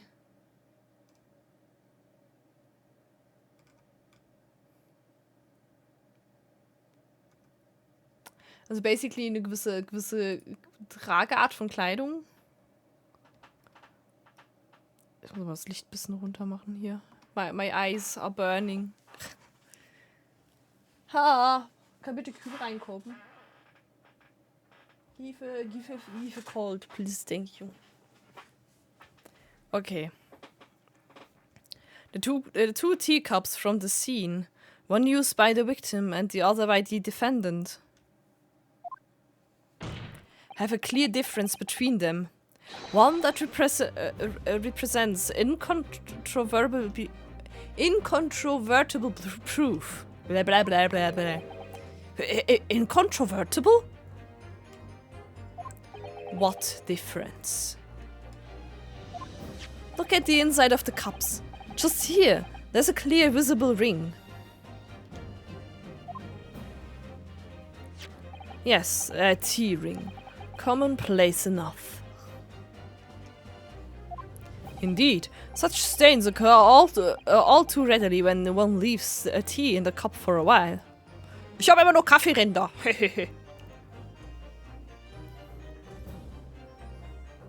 Oh, ich kann nicht mit der Maus weiterklicken, ich bin doof. And yet, Mr. Natsume's cup has no such ring. Oh Lord. Good Lord! You're right, it's completely clean. And, prithee, sir, what mask'st thou of it? Exactly what Mr. Natsume told the court yesterday. The Japanese saying he quoted. Drink tea while it's hot. That's right, yes. The jittery Mr. Natsume was true to his usual self that night and drank his tea in no time. Der Blick. If, as you claim in your testimony, he didn't touch a drop of his tea, a ring would have developed on the inside of his cup as well. After the several hours, the tea was left standing. But, in short, Mr. Shakespeare, you clearly lied to the court. Get thee to a nunnery. Okay. Objection. Klappsiegs. As a rule, I fill my hollow chalice up to 7 times during any one trial. Okay. Warum erzählst du mir das? You might want to keep that information to yourself. Hallo, ich bin Alkoholiker und trinke die ganze Zeit Alkohol, während ich eigentlich meinen Job mache. Toll! What the fuck, Van Siegs? Van Siegs, please.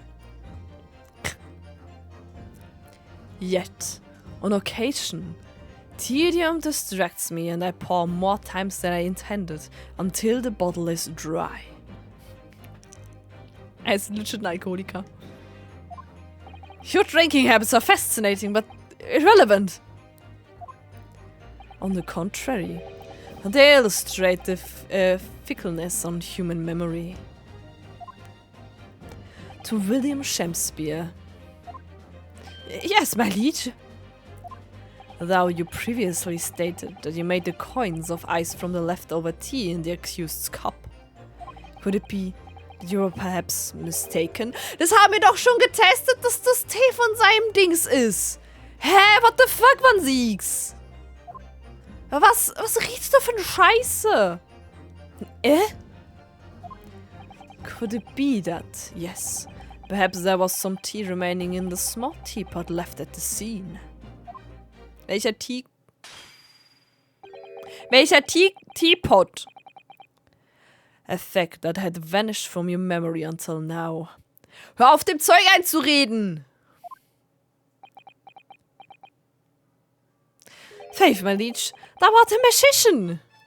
For verily, 'tis as though thou hast seen with thine own eyes that night. What? Forsooth, I was mistook. Das heißt, I was mistaken, you dumb fuck. I did plan to use tea from the Japanese fellow's cup, but lo, when I looked, it was empty. And thus I did use the dregs of that festered in the teapot, as my liege did suggest. Objection. And you just suddenly remembered, now that you made a mistake before? Are we supposed to believe that? Objection. People's memories are imperfect, my learned friend, which is why we rely on evidence instead.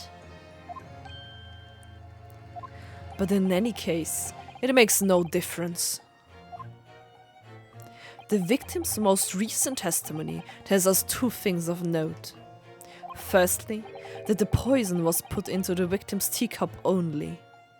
And secondly, that this spoiled cup was not the source of the insipid ice coins that have bewitched this court. The prosecution makes a fine summary of the facts. Furthermore, that testimony remains valid and in full support of the established facts. In other words... Oh, Mantel aus. Let's go. The inconsistency claimed by the defense simply does not exist. No! What does this mean then?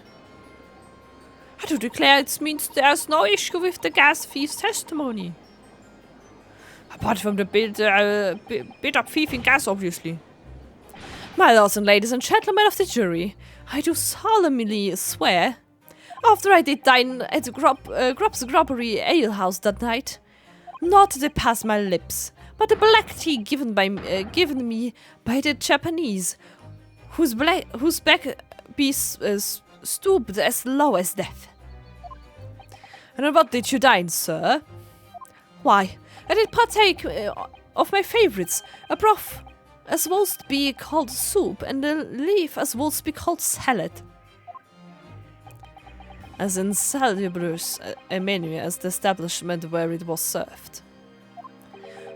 But you gods will give us some faults to make us men. Will I suffer the punishment 'tis seen fit to serve a wicked thief of gas, but I pray, ye wise and noble fellows, ne'er forget the simple truth. That be one thing, and this be another. Goddammit. Denn wir gleich die Judges wieder überreden. All, your humble servant Shakespeare doth entreat you, punish the Japanese fellow for his sins. Wer ist das? My lord! If I may speak, my lord. Yes, Mr. Foreman. I believe you may have been adopted by that rotten defense lawyer. Was? By me? I do declare, you may be right. Udo! Dankeschön! Herz für dich. Herz für dich. Dankeschön für 17 Monate Schaden. Na, hallo! Na, wie geht's? Wie geht's dir so heute? Och, geile Musik.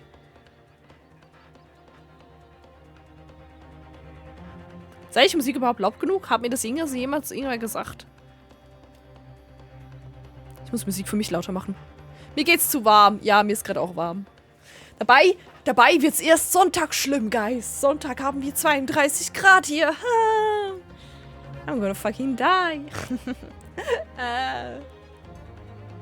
Und hallo alle, quer alle.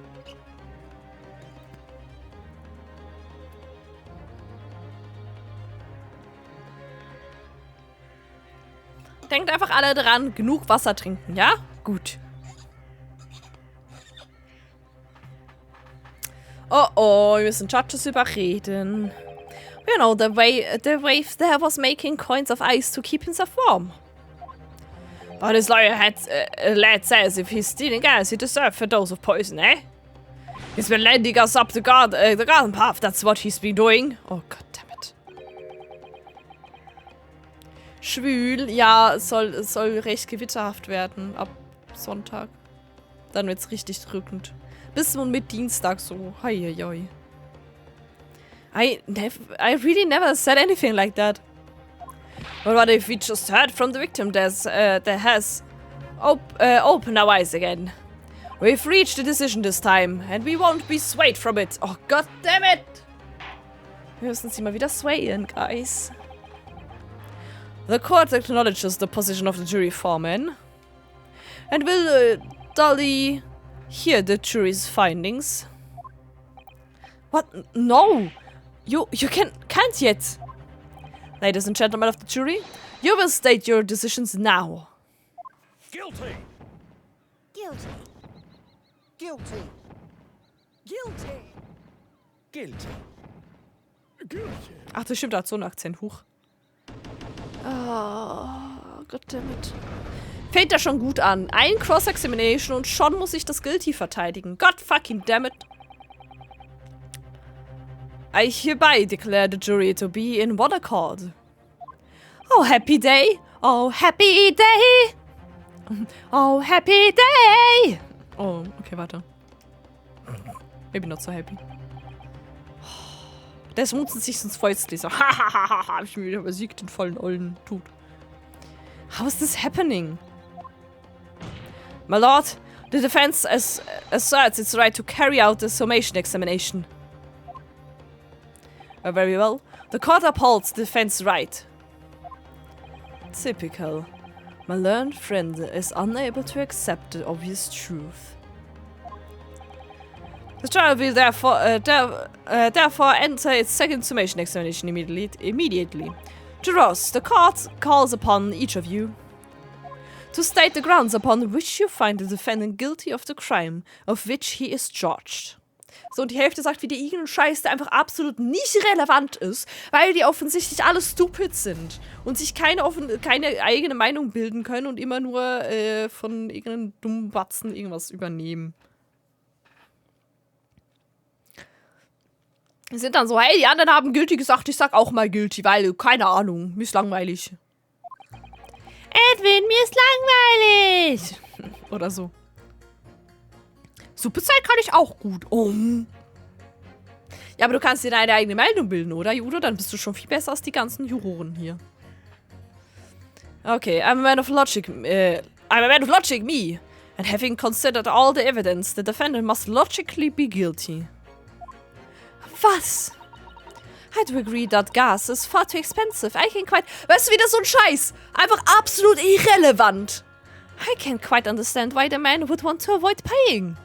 Was hat das damit zu tun, dass du denkst, dass mein Defendant guilty ist?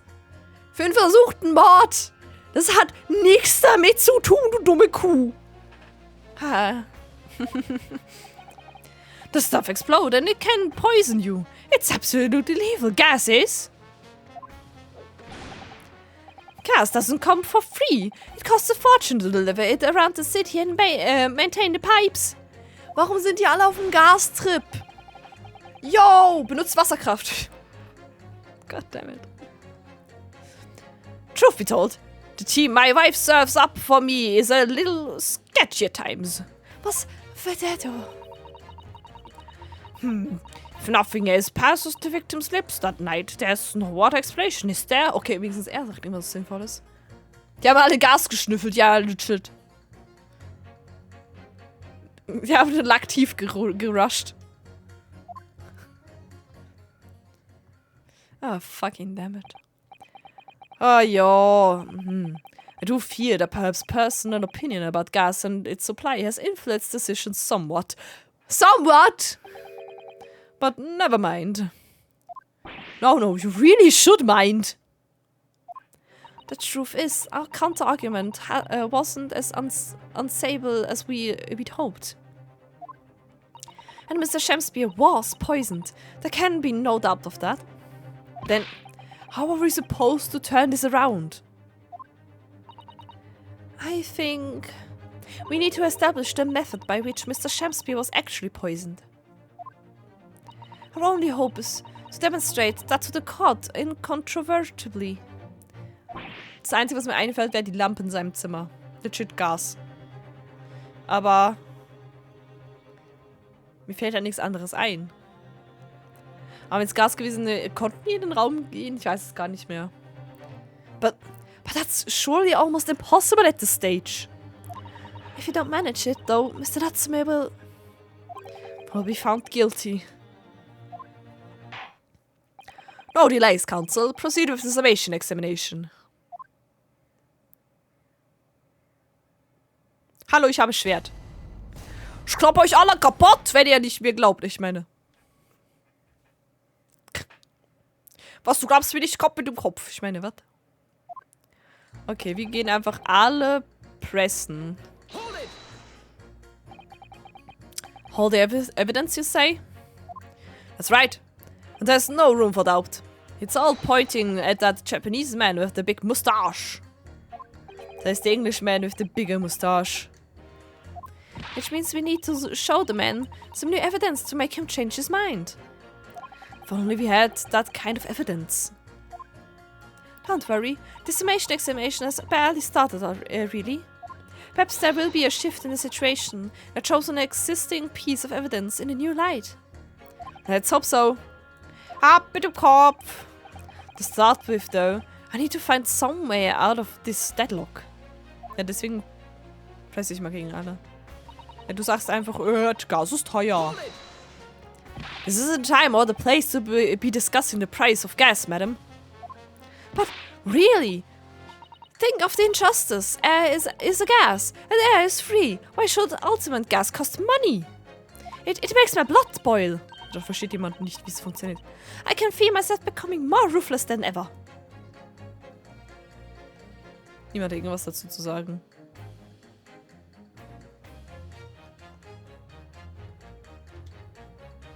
This isn't the time or the place to be ruthless either.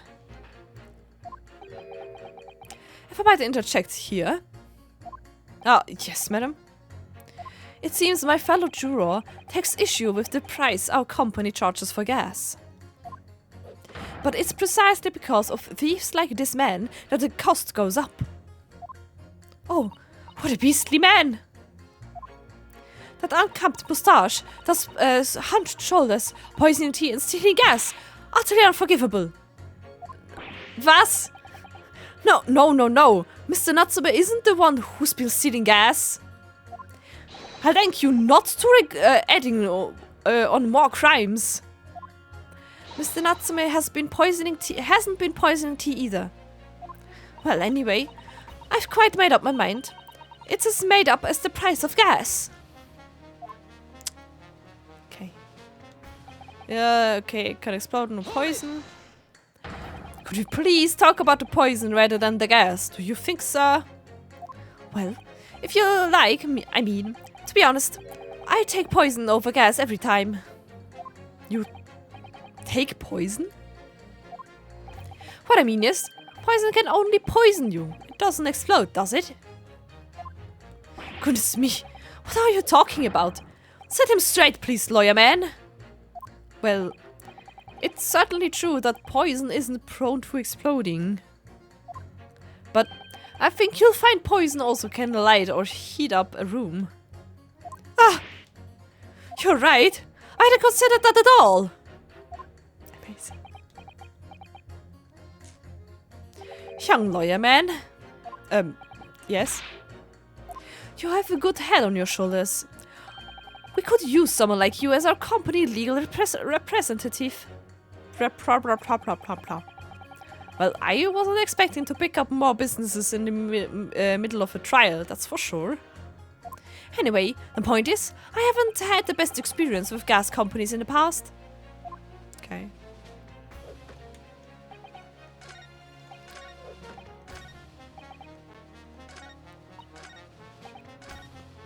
Okay, die ändern alle ihre Meinung nicht. Alle über Gas am Reden, furchtbar. Can we please refrain from all this talk of gas? There's an all-out attack on the way here in case you hadn't noticed against my company's gas. And I'm supposed to sit here and take it, am I? I don't think so. She's really buzzing now. Haha, weil sie eine Biene ist. Lululul. All I've heard about are wonderful fuel explosions and poisonings. What about electricity? What about getting electrocuted? What about that? Well, also, a little explosion here, and there is nothing in comparison. Any explosion could hardly be described as nothing, madam. Nevertheless, the theft of your gas is deplorable. My point exactly, but the gas thieves aren't even the worst of our enemies. We have far more devious reprobates to contend with on a daily basis, you know? More devious? Who, madam? Other gas companies, of course. Other gas companies? Not quite what I was expecting. We generate gas and we deliver it to our customers fair and square. Indeed. Probably nobody's questioning that, madam. Altamont is an exemplary gas company. But there are other unscrupulous gas companies here in London that won't even have any gas at all. What? But if they don't have any gas, how do they go about selling it to other people? You wouldn't think it possible, would you? But they steal our gas, you see, and sell that. They steal your gas? How on earth is such a thing possible? Gas companies like ours deliver gas to people's homes via a network of pipes. But these devious reprobates secretly disconnect our pipes and deliver our gas into their own rotten pipes. Then they make a contract with the households supplied by those pipes and take money for the previous gas that's rightfully ours without us even knowing. They're diverting gas into their own pipes illegally. What a brazen form of theft. When we visit customers' houses to collect the money from their meters, we always have to check whether or not one of these devious companies has been up to its tricks. Okay, der hat irgendwas zu sagen. Excuse me. Excuse me! Do you have something to say about that, Euro number 3? Oh golly, you mean me? I'm terribly sorry, I was just thinking to myself. I really did catch him off guard there. Thinking about what the lady next to you was saying, correct? Well, yes. I just got a little riled about it recently, you see. Go on. An ultimate gas worker visited my house the other day to investigate the pipe work. We needed to ask for your cooperation while we carry out a secret check of your property, sir, the fellow said. So I let him in, and do you know what he did? I'm afraid I have no idea. Please tell us. He proceeded to take one of my lights off the wall. Then he grabbed the exposed mouth of the pipe and started blowing into it. What do you think you're doing, young man? You're giving away company secrets there. Oh, please. Everybody knows. But it was very nearly the death of me, I can tell you. Oh, what do you mean? I'll explain if you don't mind. As I said before, these unscrupulous other gas companies connect their customers to our pipe network. Yes, but how does blowing into the pipes come into it? Obviously, there's gas in the pipes, and it's at a fairly low pressure. By blowing air into the pipe, you can make the pressure drop temporarily. And if you do that, any lights connected to the same pipe will flicker for a moment. Ah, I see. In other words, if upon blowing into the pipe, the lights of an adjacent property that has no contract with your company flicker, you can know that these devious scoundrels have been meddling with the pipes. Okay, ich weiß warum. Viel Spaß im Lurk. Ich weiß warum.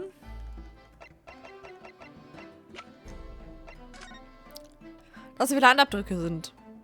Da hat jemand, da hat er wohl hier reingeblasen, um das Licht flickern zu lassen. Okay. Exactly, my lord. That's it in a nutshell.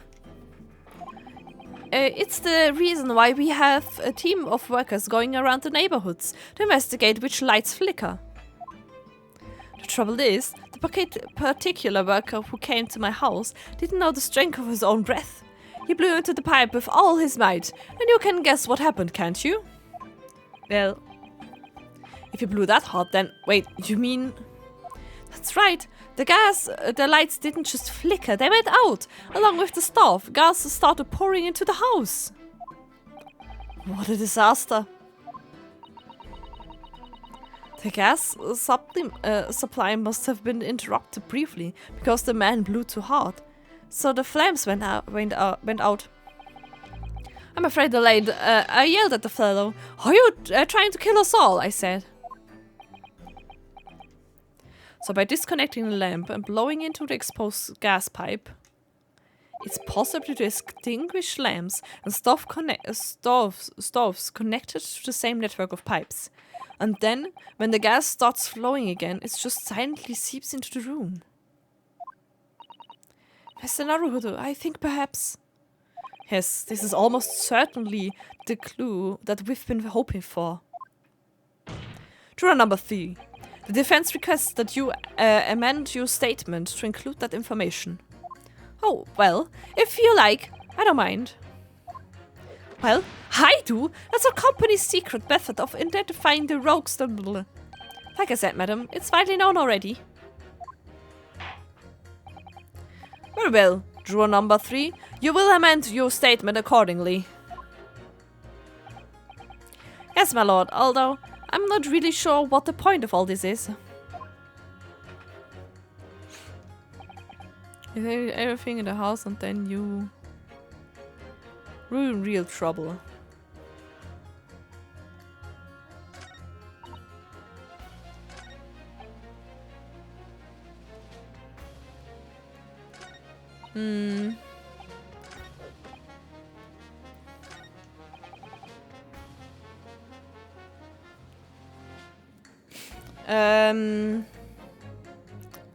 Ich schätze mal, wir müssen die anderen auch noch.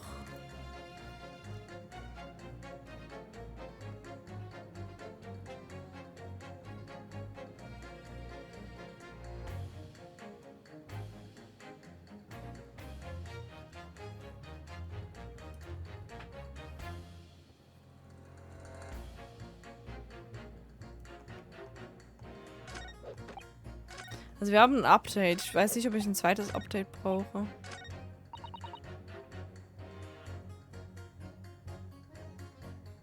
If nothing else passes the victim's lips that night, there's no other explanation, is there? Wenn er...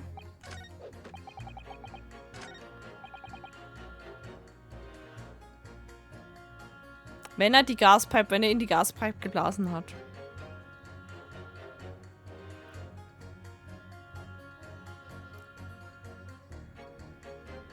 Dann war sein Lippen an der Gaspipe.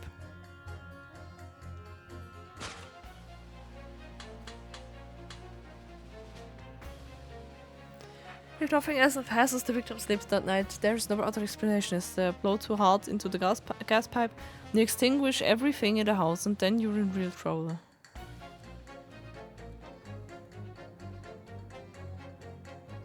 Objection! Those two statements clearly contradict each other. Good gracious. Two whole statements to refer, counsel. Juror number 6. Did you hear what juror number 3 just said? What? Yes, of course. I heard him mumbling about something or other. There is another explanation here, I believe. Something besides Mr. Natsumi's he did, in a manner of speaking, past the victim's lips on the night in question. What? What explanation? I wonder. Did the police check the mouth of the gas pipe feeding the wall light at the scene? To see if there were any traces of poison there? I was curious to see what your floundering would result in this time. But the mouth of a gas pipe? Scotland Yard have enough to do without exploring such irrelevance. What a piece of work! It's a man! Das weiß ich nicht. Erzähl mir mehr. What are you trying to say, Mr. Shakespeare? What speakest thou? Pretty! Pretty! Is it not strange and strange? That is what I say to thee, sir. Hör auf rumzuspringen. I thought I'd been quite clear, but let me put it another way. The strychnine could have been on the mouth of the gas pipe that feeds the wall lamp in your room. And that is how the poison came to enter your body. Good lord.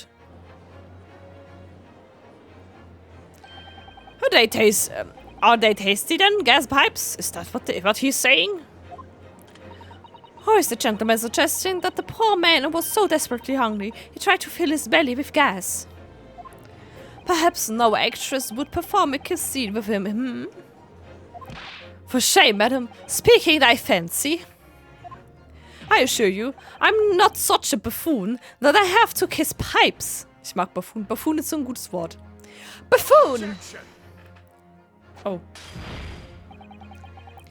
This is no summation examination. This is farce. The prosecution will not stand for any more of my learned Nipponese friend's conjecture. Das ist schon das dritte Glas, das er kaputt gemacht hat. To begin with, the lamp in the victim's room is high on the wall. In order to have placed his lips on the pipe that feeds it, he would have to be a contortist. Da steht eine Box fucking vorne dran! These are empty as such. Für 4. There is no possible proof that the man did as you say.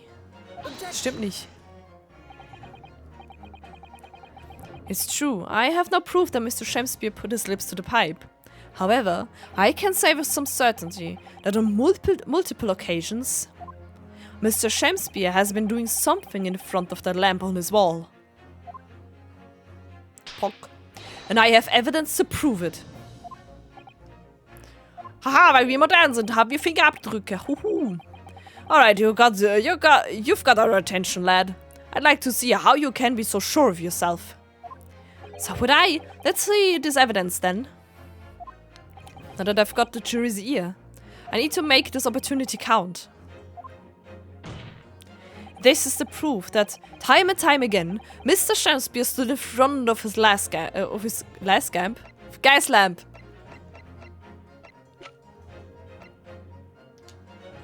Take that!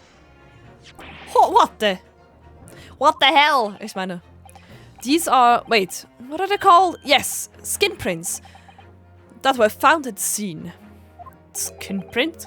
Prince Council? I've never heard of such a thing. The Justice Ministry is currently asserting whether or not to permit fingerprints as evidence in court, however. Oh. My lord, this is an exciting new forensic technique developed by the great detective, Mr. Sherlock Holmes. It reveals all of the places that Mr. Shakespeare touched in his room. I've never seen anything like it. I mean, that's black magic, isn't it? Natürlich, ja, bestimmt. Well, if anyone could invent something like this, it's that great Holmes fellow, that's for sure. I agree. This month's edition of Engineering Thumbs was quite fascinating. We found skin prints in many places that you would expect. On the table, on the costumes. However, Mr. Shakespeare also appears to have been touching some very unexpected places in his room. For example, here. Around the hanging picture there? Indeed, multiple handprints appear to be visible. Well, I wonder, would he have been appreciating the artwork, perhaps? At first, my colleagues and I thought the same. However, imagine standing with your hands where those prints are, and you would find yourself directly in front of... I don't believe it. The gas lamp! Yeah. Though the reasons why isn't immediately obvious, it's clear that Mr. Shakespeare has regularly been standing with his hands to the wall in front of that lamp. Right. What have you been up to, you nut? Sagt nichts mehr. I'd ask the court to recall juror number 4's earlier statement. Me? What did I say? You said that blowing into a gas pipe would make the lights in the entire building flicker. And now, if you recall juror number 3's statement. What? Me now? When the gas worker who visited his home blew with too much force into the pipe, it caused all the lights and the gas stuff to go out, and gas to start leaking into the rooms. Obviously, that incident was an accident. However, the simple fact is, if Mr. Shakespeare were to have blown hard into the gas pipe here in his room, he could have extinguished every other light and gassed off in the building at will. Cricky! Or are you suggesting that the man purposefully caused the gas to... Objection. I am. Halt die Fresse, Van Zieks! Okay. Whilst I acknowledge that the prosecution is required to remain silent during a summation examination, I must toast my learned friend's utter disregard for the letter of the law. What is the meaning of this, Lord Van Zieks? This curious photograph, or whatever it is, presented by the defense, the so-called skin prints. Clearly, that cannot be accepted as any form of usable evidence in this case. But it's an exciting new forensic technique, developed by a great detective. It's nothing. 5. Junge, Van Zieks hat heute einen Lauf. 5 Gläser. A mere toy developed by an amateur sleuth with too much time on his hand. Certainly, even research of this nature by the esteemed Mr. Scholmes cannot be recognized by the court as formal evidence. God damn it. But... Please, my lord, if I may... Mr. Sato? It was not the defense's intention to submit the skin prints as formal evidence. We merely wish to present the results of the great detective's investigation of the scene as a tool by which to explain a possibility to the ladies and gentlemen of the jury. And if the trial were to come to an end now, we should never learn the truth behind these mysterious handprints that everyone has now seen. I don't believe we can allow that to happen, and I'm sure the jurors would agree. You're right. Whether those strange handprints are a significant clue or not, it's down to us to decide. Juror number 3? Oh yes, I do declare the great detective's investigations results sound absolutely fascinating. And I want to hear what that shady actor fellow has to say about those shady handprints. Okay. Wir sind nicht mehr voll guilty. What's the matter with you two? That was foolhardy. Foolhardy. Well, I did say, didn't I? And I don't like to break a promise. Now, wait! You heard his lordship. It's not fair to... Bam, ausgeglichen. Okay. Oh, well done, Mr. Naruhodo. If just one more juror changes his or her mind, Mr. Natsume's trial will have to continue. Thank you, Mr. Sato, but I couldn't have done it without you. Oh no, it was you who identified the clue after all. This is very much your success. Oh. Why, Mr. Shakespeare? Why, Mr. Shakespeare? You seem to be losing your composure. Just one more juror, Mr. Naruhodo. You can do it. Very well, continue, Counsel. Was, haben die jetzt irgendwas anderes zu sagen, oder?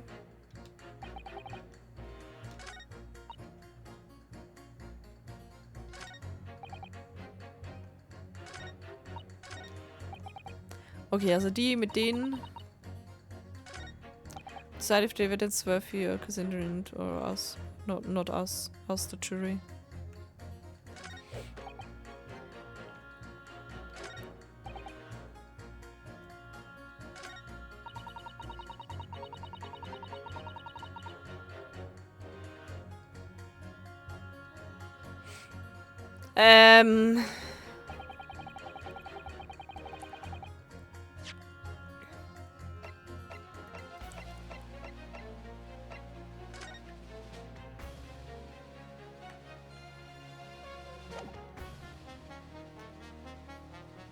Ja, Dings Van Siegs muss bald neue Gläser haben, eh.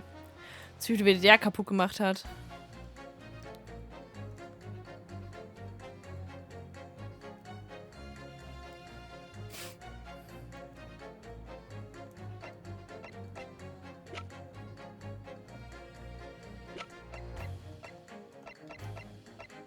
Ups. Ich wollte nicht A drücken. Oh, da ist ein Bändel dran. Cool. Ich wollte B. Ich habe falschen Knopf gedrückt.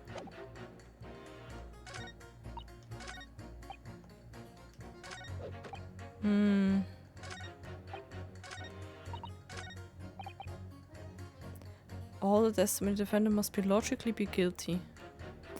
Hold it!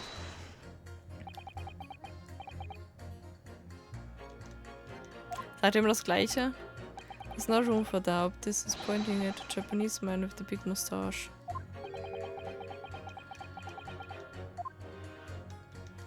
Ist immer noch das Gleiche, hä?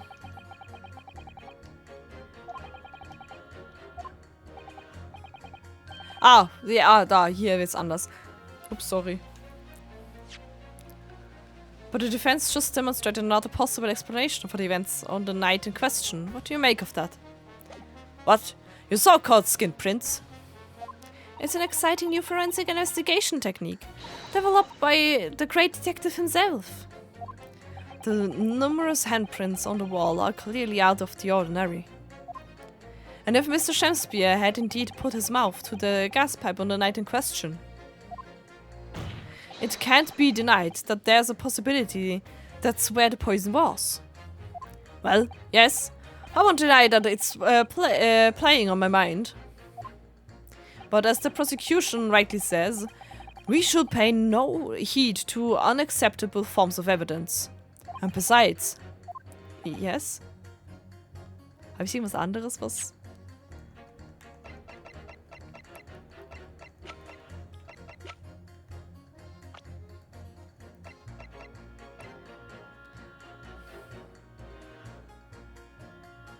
Ich meine, er hat gesagt, dass bei ihm immer das Licht ausgegangen ist in der Nacht.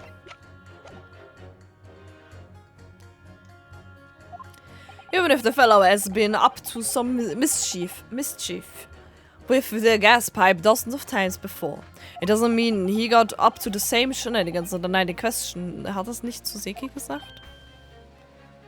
Oh? If you can't make your case better than that, I'm afraid I can't change my stance. You do make a very valid point, sir. What? That's true. Perhaps I was a little hasty. No, wait. Look, you've got your chance here, haven't you? So it's time to prove your theory. If you and your Japanese courts can, that is. Just leave our nationality out of this, please. Mr. Naruhodo, if we can substantiate our position, I'm afraid the jurors that changed their minds before may very well change them back. What can I do? Is there any more proof I can give here? Can I show that Mr. Shakespeare really did blow down the gas pipe on the night in question? Ich weiß nicht mehr, hat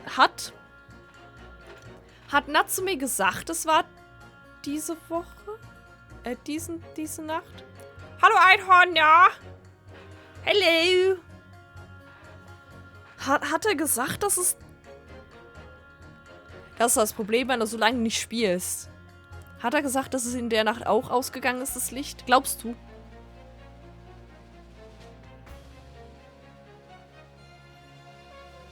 Okay, dann sage ich habe eine unterstützende Aussage von Soseki.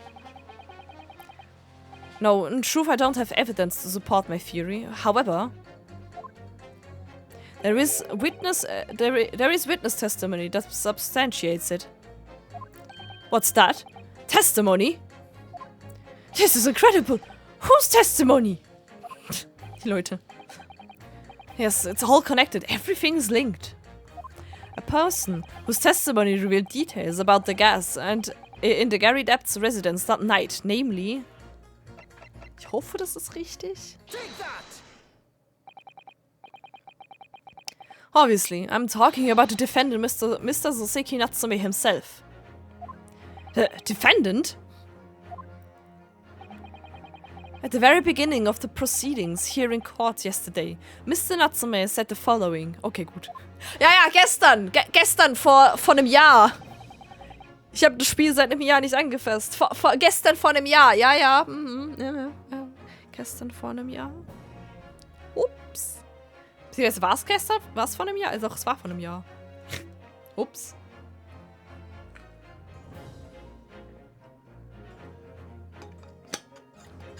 So, whole series of strange happenings in my lodgings.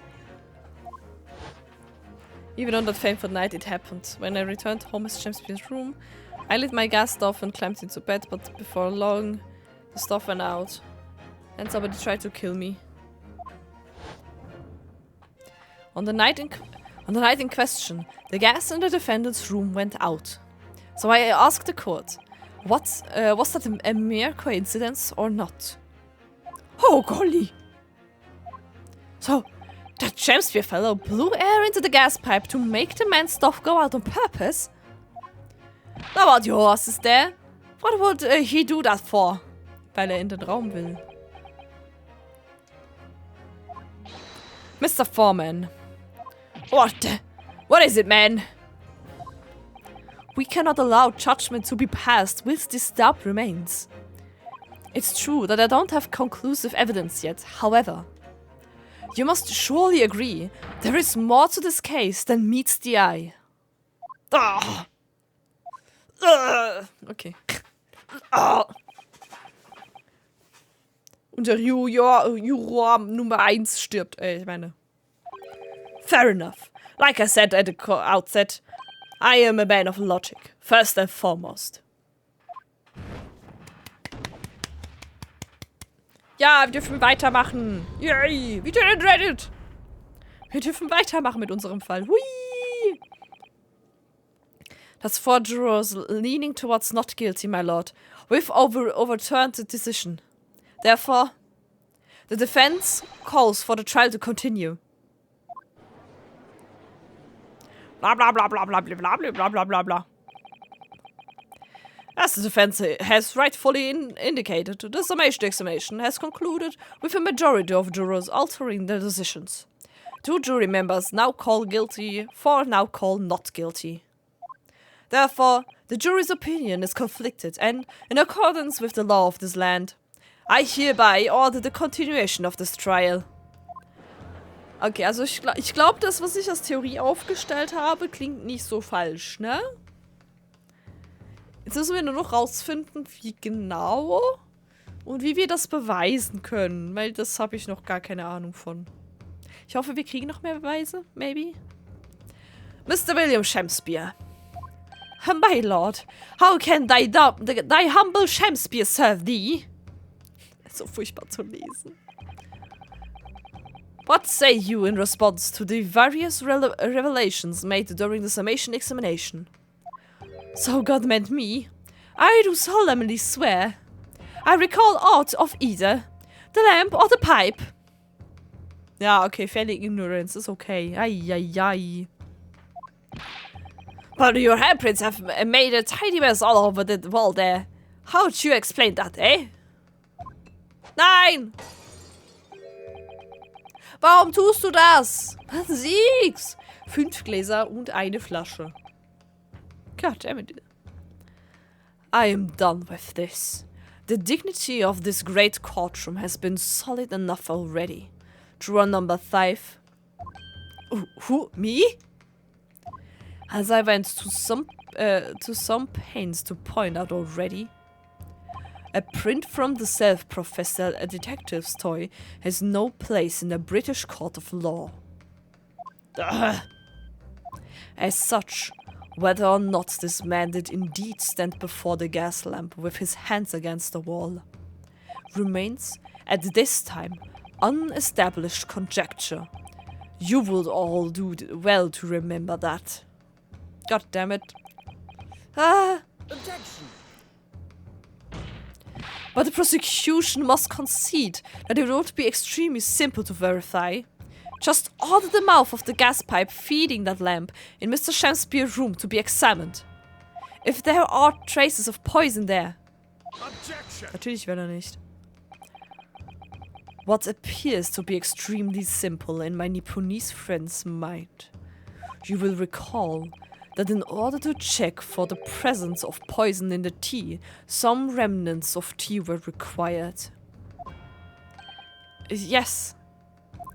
Therefore, it shouldn't be beyond your wit to imagine that even if poison were to have been spread on the pipe, it would have completely evaporated by now, making any analysis impossible.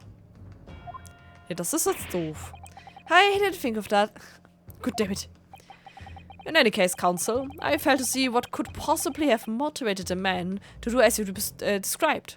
Why on earth would this fellow have wanted to blow air into the gas pipework where he lived? Um in das mittlere Geschoss zu kommen. There's only one possibility that I can think of, and that is to use the leaking gas to commit murder. Niemand reagiert. Alle so, ha? Order! Order! Counsel! Precisely. Whose life do you propose this man was plotting to end? The answer couldn't be simpler. Now we've unraveled the mystery of this far. Mr. Shramspeare wanted to end the life of Soseki. If a gas lamp were to go out, it would be noticed immediately, of course. But a gas stove, on the other hand, would be silently extinguished by the killer without anyone noticing. I believe round those parts myself, so I know what it's like. I can tell you, trying to sleep without the stove lid is pretty much suicide. You'd freeze to death in no time. Mr. Garrideb, the landlord, has a large fireplace in his part of the residence on the top floor. In other words, it wasn't the landlord, but a fellow lodger whose life Mr. Shramspeare was trying to end. Outrageous! I'm talking, of course, about the defendant. Aber sagst du auch nichts dazu. Mr. Natsume isn't the villain in this case. He's the victim. This man was trying to murder. Good gracious. Objection. The accused is actually the aggrieved. Interesting. However, the fundamental effects of the case remain unchanged. Namely, that the accused is the aggressor here. What? How can you still claim that? Let us indulge your fantasies for a moment and assume that there was indeed poison on the mouth of the gas pipe. The question that then arises is who put it there? Who did put it there? The only logical conclusion is that the person responsible was aware of this man's trickery of the gas supply and his intent to kill. Yes, that would indeed seem logical. Ja, ich weiß nicht, wer das ist. Oh, das ist mein Problem. Ich weiß nicht, wer hier der Mörder ist, ne?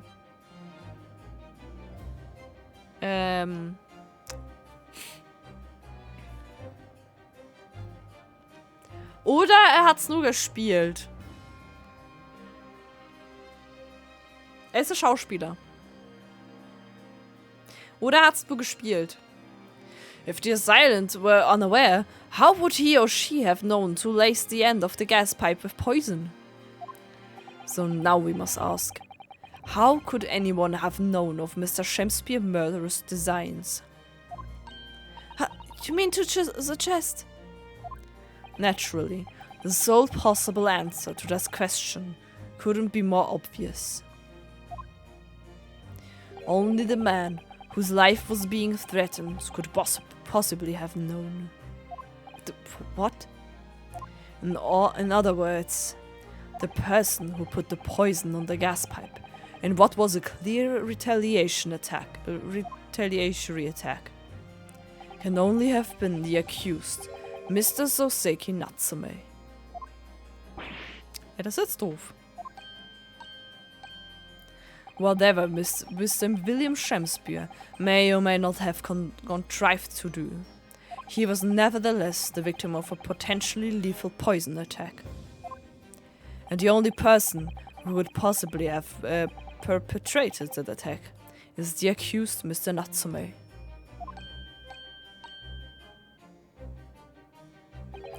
The defense counsel's theorizing has failed to avert suspicion from the accused. Far from it. Haben wir irgendwie Beweise, dass...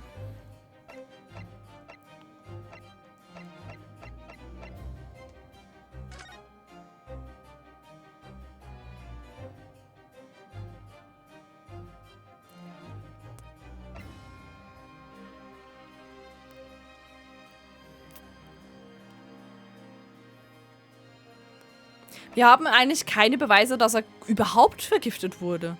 Es steht nur, ja, war im Koffer, vermutlich hat das Tritschin bekommen. Ne? Oder haben wir eine Beweise, dass er das... Ah, Mann. The defense counsel theorizing has failed to avert suspicion from the accused. Far from it. In fact, now that a clear motive for the poisoning has been successfully established, that suspicion is greater than ever. Would you not agree, my Nipponese friend? Ay, ay, ay.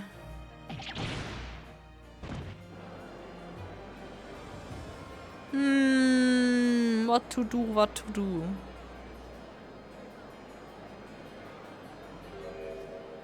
How did he manage to turn that around on me so rapidly? Mr. Naruhodo, you must respond. Otherwise, the members of the jury may very well change their leanings against us again.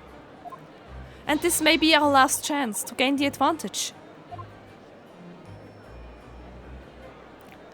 Ich mag den Ausdruck. What advantage? Well, it would seem that somebody put poison on the gas pipe in Mr. Shakespeare's room. So we must name that person now and absolve Mr. Natsume of guilt. You mean, name the true culprit? Aber wer? Oh shit. I know it might sound impossible, but if we fail to do that, I have no doubt that Mr. Natsume's fate will be sealed once and for all.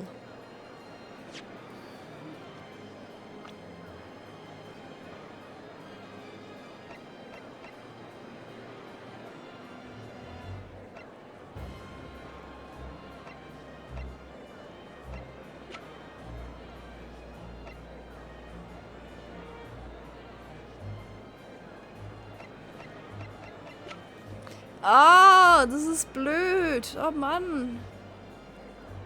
Ja, was sagen die denn dann?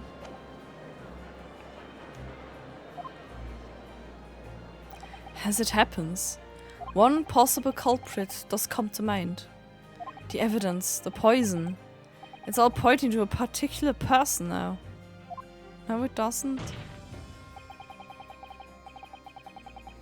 The prosecution calls for the jury to consider their leanings again. I trust you'll make the correct choice this time, Mr. Foreman. What? Oh, don't you worry, we know exactly what. Objection. Ich weiß nicht was. One person. There is one other person who I believe could have been involved in all of this. The true culprit of this crime. The true culprit?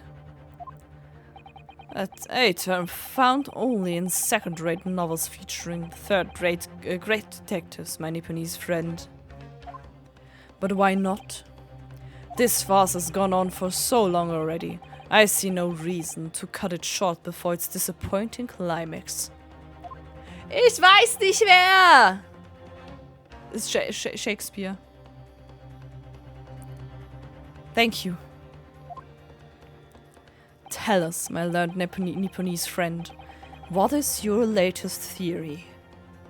Who is the so-called true culprit of this crime? Allerdings selber, ja, I guess.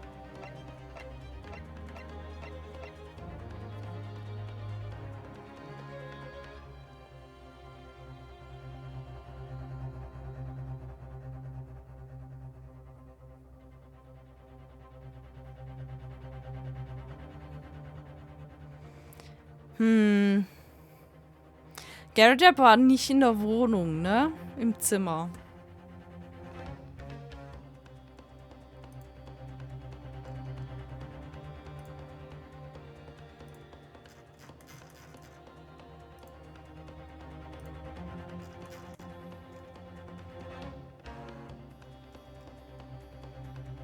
Kann das irgendwie anders gewesen sein? Es bleibt nicht viel. Der Gasangestellte. Da das Stecken. Ja, wie gesagt, der will ja definitiv das Gold, was im Zimmer oben vermutlich versteckt ist.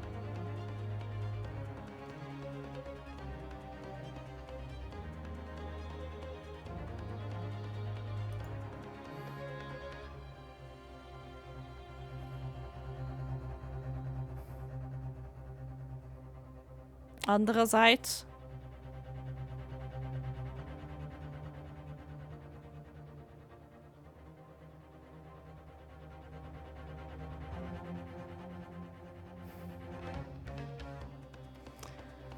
Okay. Shakespeare war 3 Monate da. Vor einem Monat hat Duncan Ross gekillt. Indem er ihn basically erstickt hat. Olive war die Verlobte von Duncan. Als sie das rausgefunden hat.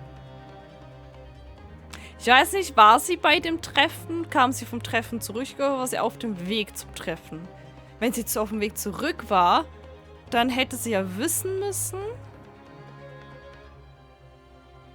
was passiert ist. Sie hat das einzige Motiv.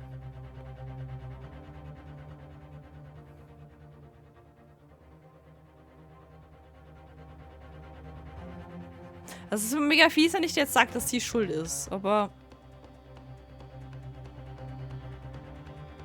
sie hatte halt ein Motiv.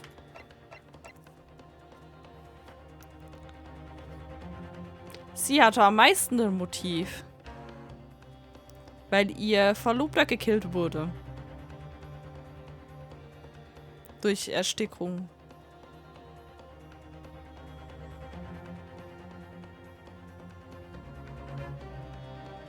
Sich selber vergiften ist ja dämlich.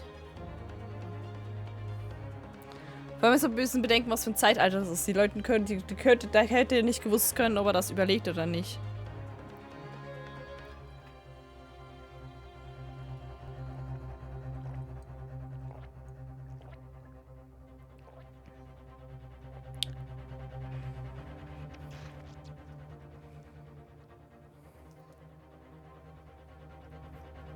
Ich meine, wir wissen, dass die Stepbund waren aus Versehen, war ein Unfall, aber sie hätte, ja, ihr Motiv wäre Rache zu nehmen. An der Person, die ihren Verlobten gekillt hat.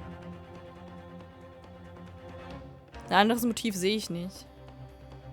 Die anderen Leute sind nicht. McGrabson eh nicht. Gary Depp wusste anscheinend auch nicht, was los ist. Ich meine, warum sollte der? Er ist schon tot. Gas Poisoning.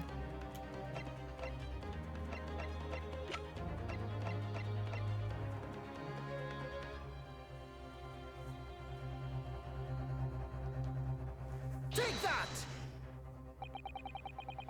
The name of the person responsible for the poison that afflicted Mr. Shakespeare is, I believe, Miss Olive Green. Miss Olive Green. Miss Olive Green. I do feel as though I've heard that name in the recent past council, but I don't recall where. 2 Tage vorher. Miss Olive Green. The woman from 6 days ago. The victim in the recent case of stepping on Briar Road. An incident for which Mr. Natsume was arrested, I hasten to add. Oh, of course, yes, Miss Green! She was left comatose for some 3 days, I believe, but I hear she regained consciousness 2 days ago. And I hardly need to remind the court that Mr. Shemspeare's poisoning took place 3 days ago. Given that the woman was lying comatose in a hospital bed at the time, she appears to have a rather fine alibi. True, on the night that the incident occurred, Miss Green was in the hospital, unconscious. So, on the face of it, it would seem that she couldn't possibly be responsible, but still. My colleagues and I visited Miss Green in the hospital yesterday, and we found her to be in possession of a bottle of poison. Good gracious, she had poison! And there is another fact that links Miss Green to this case as well. The defense requests that she be brought to the witness stand in order to explain the details to the court. Tell me, Mr. Shemspeare. My lord, pray, what be thy bidding? Are you acquainted with Miss Green? No, I never heard of her. Judging by the look on Mr. Shemspeare's face, I think perhaps he genuinely doesn't know her, at least not by name. As the voice of Her Majesty's prosecution here, I adhere to my word. We will see my learned Nipponese friends fast through to its conclusion. Immerhin. I appreciate that. The prosecution requests a short recess, my lord, in order to subpoena. Goddammit, ich kann das Wort schon wieder nicht lesen. Subpoena the witness and bring her here. Wie man es ausspricht, again. Goddammit. Yes, Miss Olive Green. Indeed, my lord. 1 hour should be sufficient. Okay. Very well. I grant the request. Excellent, I hope. The defense has made a most extraordinary accusation, I must say. But at the present time, I fear the prosecution's argument remains largely uncontested. Accordingly, I'm afraid the defendant and his culpability remain the sole subject of this court's attention. Thank you, counsels. We convene in 1 hour. Court is adjourned. Okay, ist das Part 5? Das ist Part 5. I think. Ja. Okay. Dann würde ich aber sagen, ich speichere hier.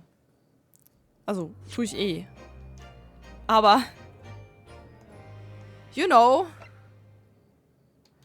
talking is very, very straining.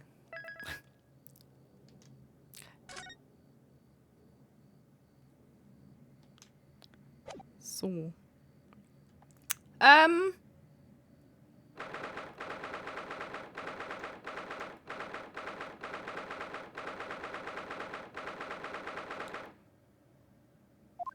Ups, wollte ich nicht.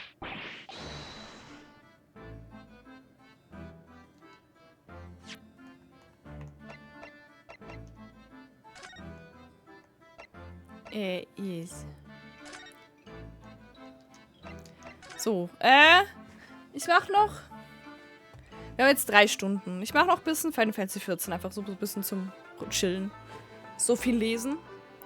Ich glaube, es ist auch besser, wenn ich diese Lesestreams, wenn ich so wirklich Vorlesestreams habe, dass ich die Sachen einfach auf 3 Stunden begrenze, weil 3 Stunden ist schon ziemlich lange. So, you know.